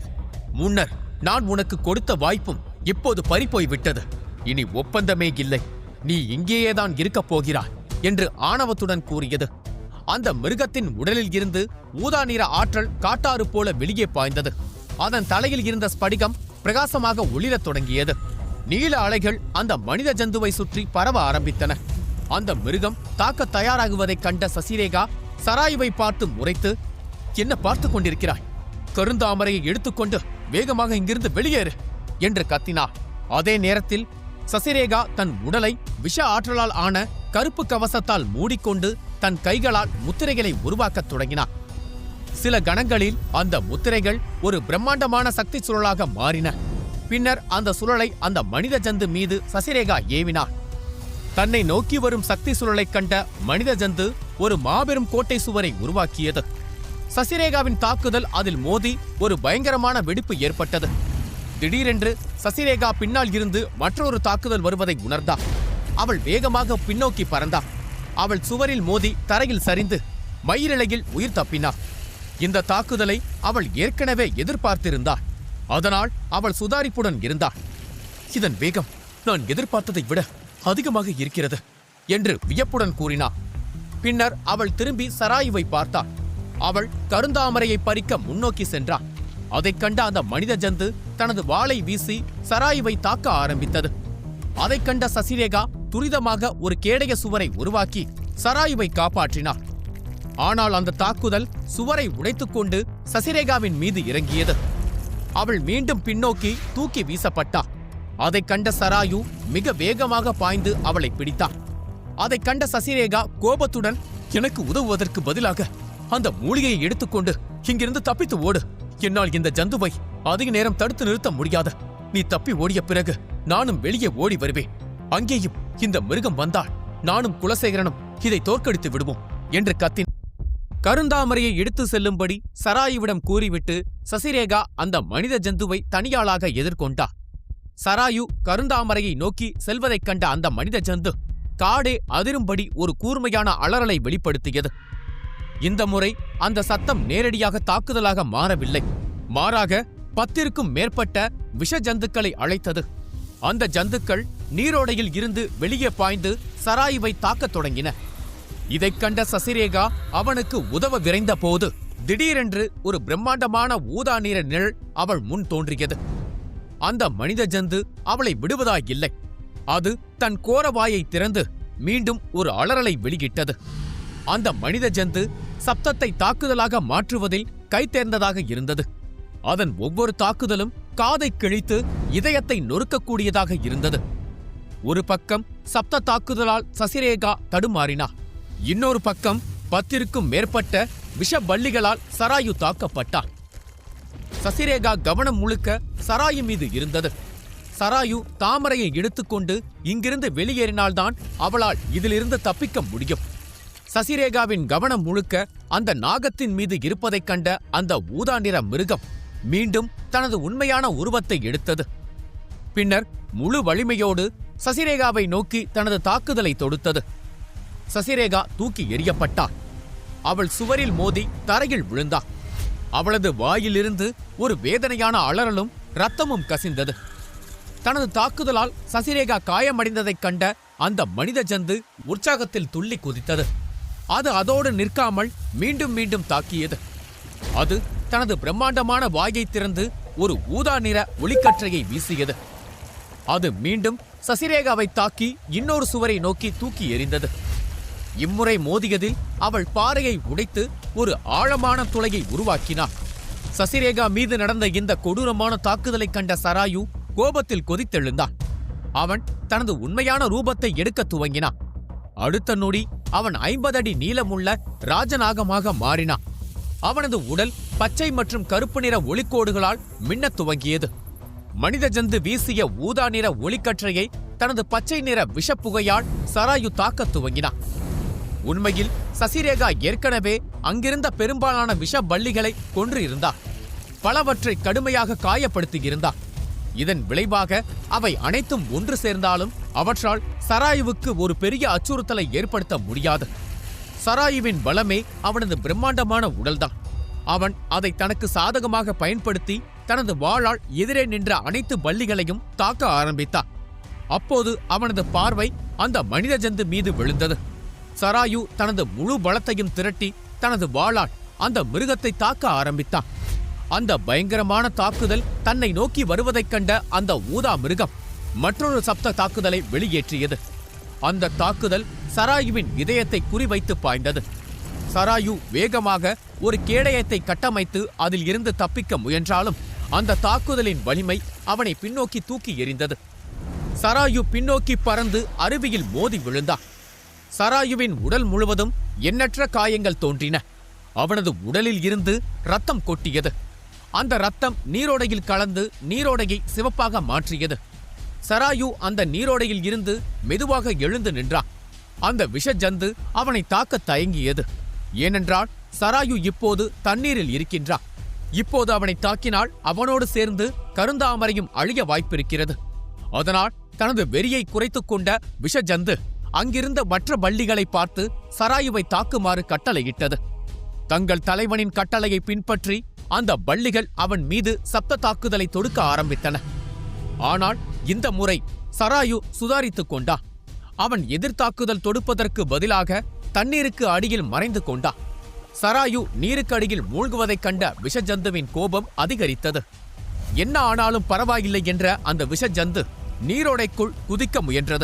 ஆனால் அதற்குள் ஒரு கருப்பு நிழல் அதை நோக்கி பாய்ந்து வந்தது. செதில் செதிலாய் இருந்த தோள்கள், கூர்மையான எலும்புகளால் ஆன தேகம், கத்தி போல கூர்மையான இறக்கைகள் என அந்த உருவம் விசித்திரமாக இருந்தது. சிறிது நேரத்திற்கு முன்னால் அழகின் மறு உருவமாக காட்சியளித்த பெண்தான் ஒரு நொடியில் இப்படி மாறிவிட்டாளா என்று அந்த விஷஜந்து அதிர்ச்சியடைந்தது. அது வேறு யாருமல்ல, சசிரேகாதான். அவளது உடல் முழுக்க கருப்பு நிற முத்திரைகள் பதிக்கப்பட்டிருந்தது. அவள் மனித உருவம் பாதி, நாக உருவம் பாதி என பார்க்கவே விசித்திரமாக இருந்தாள். இதுதான் சசிரேகாவின் உண்மையான ரூபம். இதை மறைக்க அவள் பல்வேறு முத்திரைகளை பயன்படுத்தியிருந்தாள். ஆனால் இன்று ஆபத்து கழுத்தை நெரிப்பதைக் கண்டவுடன் அவளுக்கு வேறு வழி தெரியவில்லை. அவள் மிகவும் வெறுத்த தனது உண்மையான வடிவத்தை அவள் வெளிப்படுத்த வேண்டிய நிலை ஏற்பட்டது. அவள் மட்டும் அதை செய்யவில்லை என்றால் அந்த விஷஜந்துவின் தாக்குதலில் இருந்து அவளால் தப்பித்திருக்க முடியாது. சசிரேகாவின் இந்த பயங்கரமான உருவத்தைக் கண்டு விஷஜந்து மிரண்டு போனது. முதன்முறையாக சசிரேகாவை அது ஒரு அச்சுறுத்தலாக பார்த்தது. இருப்பினும் வேகமாக உயர்ந்து நிற்கும் இந்த விசித்திர சக்தி கொஞ்ச நேரம்தான் நீடிக்கும். அதற்குள் இந்த இரண்டு உருவத்தையும் கொன்றுவிட வேண்டும் என்பதில் விஷஜந்து உறுதியாக இருந்தது. அது தனது பயங்கரமான குரலில், "உன்னை நான் குறைத்து எடை போட்டு விட்டேன். நீ வெறும் மனித பதர் என்றுதான் நினைத்தேன். ஆனால் இப்போதுதான் தெரிகிறது நீ விசித்திரமான உயிரினம் என்று. உண்மையிலேயே உன்னை நினைத்து எனக்கு பொறாமையாக இருக்கிறது. நான் என் இனத்திலேயே வலிமையான மற்றும் அழகான மிருகமாக கருதப்படுகிறேன். எப்படியும் உனக்கு எந்த இனமும் இருக்காது. நீ ஏன் என்னை மணந்து கொள்ளக்கூடாது? அந்த திருமணத்திற்கு பரிசாக நீ கேட்ட அரிதாமரையையே நான் உனக்கு கொடுக்கிறேன். என்ன சொல்கிறாய்?" என்று கேட்டான். அதைக் கேட்ட சசிரேகா தனது கருப்பு கண்களால் அவனை முறைத்து பார்த்து, "சாகப் போகும் உனக்கு திருமண பந்தம் எதற்கு?" என்று கேட்டா. அதை கூறிக்கொண்டிருக்கும் போதே சசிரேகா தன் கைகளால் ஒரு முத்திரையை உருவாக்கத் துவங்கினார். அவளுடைய இறக்கைகளிலிருந்து நூற்றுக்கணக்கான கூர்மையான எலும்புகள் அம்புகள் போல சீறி பாய்ந்தன. அதைக் கண்ட விஷஜந்து வேகமாக பின்வாங்க ஆரம்பித்தது. அந்த அம்புகளில் இருந்து தப்பிக்க தன் உடலை சுற்றி ஒரு சக்தி வாய்ந்த ஆற்றல் கவசத்தை உருவாக்கிக் கொண்டது. சசிரேகா அடுத்த நொடி காற்றில் மிதந்து கொண்டிருந்த அம்புகள் அனைத்தையும் அந்த விஷஜந்துவை நோக்கி ஏவினார். கூர்மையான எலும்புகள் அம்புகள் போல எல்லா திசைகளை நோக்கியும் பாய்ந்தன. ஒவ்வொரு அம்பும் குத்திக் கிழிக்கும் கத்தி போல இருந்தது. அவை அந்த விஷஜந்துவால் கட்டமைக்கப்பட்ட கேடயத்தை கிழிக்க ஆரம்பித்தது. மின்னல் வெட்டுவதைப் போலவும் இடி இடிப்பதைப் போலவும் குகை முழுக்க வெடிப்பு சத்தங்கள் தொடர்ந்து எதிரொலித்தன. அப்படி இருந்தும் சசிரேகாவின் தாக்குதலால் அந்த கவசத்தை முழுமையாக உடைக்க முடியவில்லை. அவள் தொடுத்த ஒவ்வொரு தாக்குதலும் சக்தி வாய்ந்த தாக்குதலாக இருந்த போதிலும் அவளால் அதில் சில கீறல்களை மட்டுமே விட்டு செல்ல முடிந்தது. அதைக் கண்ட சசிரேகா விரக்தியடைந்தார். இந்த குகை, இந்த மிருகத்தின் கோட்டை, இங்கு என்னால் எதையுமே செய்ய முடியாது. இங்கு எனது தாக்குதல்கள், ஆற்றல் என அனைத்துமே பலவீனமடைகின்றன. இது இப்படியே தொடர்ந்தால் என் சக்திகள் கூடிய விரைவில் வற்றிப் போய்விடும். நான் ஏதாவது செய்ய வேண்டும் என்று அவள் முடிவெடுத்தாள். சசிரேகா ஊதா நிற மிருகத்துடன் சண்டையிட்டுக் கொண்டிருந்த போது சராயு நீருக்கடியில் மூச்சை பிடித்துக்கொண்டு மிக வேகமாக நீந்தி சென்றான். அந்த விஷ மிருகங்கள் அவனை துரத்தின. ஆனால் அவன் வெற்றிகரமாக அந்த கருந்தாமரையை பிடித்தான். அவன் அதை பிடித்ததைக் கண்டவுடன் அந்த ஊதா நிற விஷஜந்து கோபத்தில் எரிமலையாய் வெடித்தது. அது சசிரேகாவை விட்டுவிட்டு சராயுவை நோக்கி பாய்ந்தது. அது சராயுவை நோக்கி செல்வதைக் கண்ட சசிரேகா வேகமாக பாய்ந்தாள். அவள் சராயுவை பார்த்து அங்கிருந்து தப்பித்து ஓடும்படி கூறினாள். ஆனால் சராயு தப்பி ஓட மறுத்து சண்டையிட தயாரானாள். கோபம் கொண்ட சசிரேகா சராயுவை பார்த்து கத்த ஆரம்பித்தாள். சராயு, என்னால் உன்னையும் பார்த்து கொண்டு இந்த மிருகத்திடனும் போராட முடியாது. தயவு செய்து இங்கிருந்து தப்பித்து ஓடிவிடு. என்னை பற்றி கவலைப்படாதே. நான் சீக்கிரம் தப்பித்து விடுவேன். அதனால் நான் மீண்டும் மீண்டும் கேட்கிறேன், தயவு செய்து தப்பி ஓடிவிடு என்று கெஞ்சினார். சராயு சசிரேகாவுக்கு உதவ விரும்பினார். ஆனால் தனது தற்போதைய பலத்துடன் இந்த போர்க்களத்தில் தொடர்ந்து நின்றார். அது அவளை பலவீனப்படுத்துமே தவிர உதவாது என்பதை அவன் புரிந்து கொண்டான். அதனால் கௌரவத்தை விட்டுவிட்டு அவன் தப்பி ஓட முடிவெடுத்தான். குகையின் நுழைவு வாயிலை நோக்கி அவன் தப்பி ஓடினான். அதைக் கண்ட விஷஜந்து ஒரு கோபமான அலறலை வெளிப்படுத்தியது. அங்கிருந்த அனைத்து விஷ பல்லிகளும் சராயுவை துரத்தத் தொடங்கின. ஆனால் அவற்றுடன் சண்டையிடுவதற்கு பதிலாக சராயு தன் முழு சக்தியையும் பயன்படுத்தி அங்கிருந்து தப்பி ஓடினான். எந்த மிருகத்தாலும் சராயுவை பிடிக்க முடியவில்லை. அவன் வளைந்து நெளிந்து ஓடிக்கொண்டே இருந்தான். மறுபுறம் தன் கண்முன்னே கருப்பு தாமரைக்கனி திருடப்படுவதைக் கண்ட விஷஜந்து கோபத்துடன் கர்ஜித்தது. பெண்ணே, நீ எந்த பிரிவைச் சேர்ந்தவளாக இருந்தாலும் சரி, உன் பின்னால் யார் இருந்தாலும் சரி, நான் உன்னை உயிரோடு விடப்போவதில்லை. எனது கோட்டைக்குள் வந்து என் பொக்கிஷத்தை திருடிய நீ அதற்காக மிகப்பெரிய விலையை கொடுக்கப் போகிறாய் என்று கத்தியது. பேசிக் கொண்டிருக்கும் போதே அதன் உடல் முழுவதும் ஒரு ஊதா நிற ஒளி பரவியது. அதன் மேல் பதிக்கப்பட்டிருந்த ஊதா நிற ஸ்படிகங்கள் ஒளிரத் தொடங்கின. கோபமடைந்த அது தன் வாளை ஆட்டிக்கொண்டு சசிரேகாவை தாக்கத் துவங்கியது. அந்த ஸ்படிகங்களிலிருந்து வெளிப்பட்ட ஒளியைக் கண்ட கணமே சசிரேகா வேகமாக தனக்கு முன்னால் ஒரு கோட்டை சுவரை கட்டி எழுப்பினார். நேரமாக ஆக இந்த மிருகத்தின் பலம் வலுவாகிக் கொண்டே இருக்கிறது. நான் சீக்கிரமாக இங்கிருந்து தப்பித்து ஓட வேண்டும். இந்த இடம் அல்ல அல்ல குறையாத ஆற்றலை அந்த மிருகத்திற்கு வாரி வழங்கிக் கொண்டே இருக்கிறது. எனது கவசம் அதிக நேரம் தாக்கு பிடிக்காது. சீக்கிரம் நான் இங்கிருந்து வெளியேறியாக வேண்டும் என்று முடிவெடுத்த சசிரேகா சுற்றி முற்றி தேடினாள். அந்த சமயத்தில் அந்த மிருகத்தின் சக்தி அவளது ஆற்றல் கவசத்தை உடைத்துக்கொண்டு அவளை நோக்கி முன்னேறி சென்றது. அதை பார்க்கும்போது அவளது பதட்டம் மேலும் மேலும் அதிகமானது. அவள் தன் சக்தியை திரட்டும் வேளையில் விஷஜந்துவின் தாக்குதல் அவளை தூக்கி எறிந்தது. அவள் சுவரில் மோதி மீண்டும் தரையில் சரிந்தாள். இம்முறை அவள் தன்னை எலும்பு இறக்கைகளால் மூடிக்கொண்டதால் காயத்தில் இருந்து தப்பித்தாள். அடி அபிமன்யு, உனக்காக நான் இந்த பள்ளியுடன் எல்லாம் சண்டை போட வேண்டியிருக்கிறது. நீ மட்டும் எனக்கு தேவையான உதவியை செய்யாமல் இரு. உன்னை வெட்டி இதே பள்ளிக்கு உணவாக போடுகிறேன் என்று புலம்பினார். அந்த சமயத்தில் ஊதா நிறத்தில் ஒளிரும் அந்த விஷஜந்துவின் வாள் அவளை நோக்கி விரைந்து வந்தது. அவள் முகம் வெளிரி போனது. விஷஜந்து மீண்டும் அவளை பார்த்து, அதற்குள் தப்பி ஓடிவிடலாம் என்று நினைக்கிறாயா? நீ மிகப்பெரிய தவறு செய்து விட்டாய். அதற்கான விலையை நீ கொடுத்தாக வேண்டும். உனக்கு கொடுக்க போகும் அடியை பார்த்து இதன் பிறகு இந்த பகுதிக்கு இன்னொருவன் வர பயப்பட வேண்டும் என்று மிரட்டியது. அதன் ஒளிரும் வாள் கூர்மையான கத்தி போல சசிரேகாவை மாறி மாறி தாக்கியது. அவள் ஒரு பந்து போல அங்குமிங்கும் தூக்கி எறியப்பட்டாள். அவள் உடல் முழுக்க இரத்த காயங்கள் ஏற்பட்டது. குகை முழுக்க பள்ளங்களும் துளைகளும் ஏற்பட்டன. இதற்கிடையில் சராயு குகைக்கு வெளியே வந்து விட்டான். அவன் கையில் இருந்த கருப்பு தாமரையை பார்த்த குலசேகரன் அதிர்ச்சியும் நிம்மதியும் அடைந்தான். ஆனால் சராயு தனியாக இருப்பதைக் கண்டு அவர் கவலை கொண்டார். அந்த பெண் எங்கே என்று கேட்டார். சராயு ஆழ்ந்த மூச்சை இழுத்து, அவள் உள்ளே ஒரு பயங்கரமான மிருகத்துடன் சண்டையிட்டுக் கொண்டிருக்கிறாள். நான் அங்கேயே இருக்க விரும்பினேன். ஆனால் மூலிகையுடன் அங்கிருந்து கிளம்பும்படி அவள்தான் என்னை வற்புறுத்தினாள் என்றார். அந்த விஷஜந்துவின் தாக்குதல் மீண்டும் சசிரேகாவை நோக்கி சென்றது. ஆனால் இம்முறை சசிரேகா அனைத்திற்கும் தயாரானார். அவளது கைகளில் நாக விஷ சக்தி மூடுபனி போல திரண்டு இருந்தது. அவளது வாய் மந்திரங்களை உச்சரிக்க ஆரம்பித்தது. அவளது கைகள் முத்தரிகை உருவாக்கியது. அந்த சமயத்தில் விஷஜந்துவின் ஊதா நிற புகை அவளை தாக்க அவள் தன் கையில் இருந்த மூடுபனியை கொஞ்சம் கூட தயங்காமல் தூக்கி வீசினாள். இரண்டு சக்திகளும் மோதியதில் பூகம்பத்தைக் கண்டதைப் போல குகை அதிர்ந்தது. நெருப்பு பற்றி எரிந்தது. சுற்றியிருந்த செடி கொடிகளுக்கு அந்த நெருப்பு பரவ ஆரம்பித்தது. அந்த தாக்குதல் குகை முழுவதும் புகையால் நிரம்பியது. உள்ளே என்ன நடக்கிறது என்று எதுவும் தெரியவில்லை. அந்த அதிர்வலை குகையை தாண்டி வெளியே நின்று கொண்டிருந்த சராயு மற்றும் குலசேகரன் வரை அதிர்வை ஏற்படுத்தியது. அவர்கள் குகைக்குள் நுழைய முயன்ற போது நெருப்பு புகை குகையை மூடியது. யாராலும் உள்ளே நுழைய முடியவில்லை. அதைக் கண்டதும் அவர்கள் இருவரின் கண்களிலும் பயம் தோன்றியது. நன்றி. லைக் அண்ட் சப்ஸ்கிரைப் செய்யுங்கள்.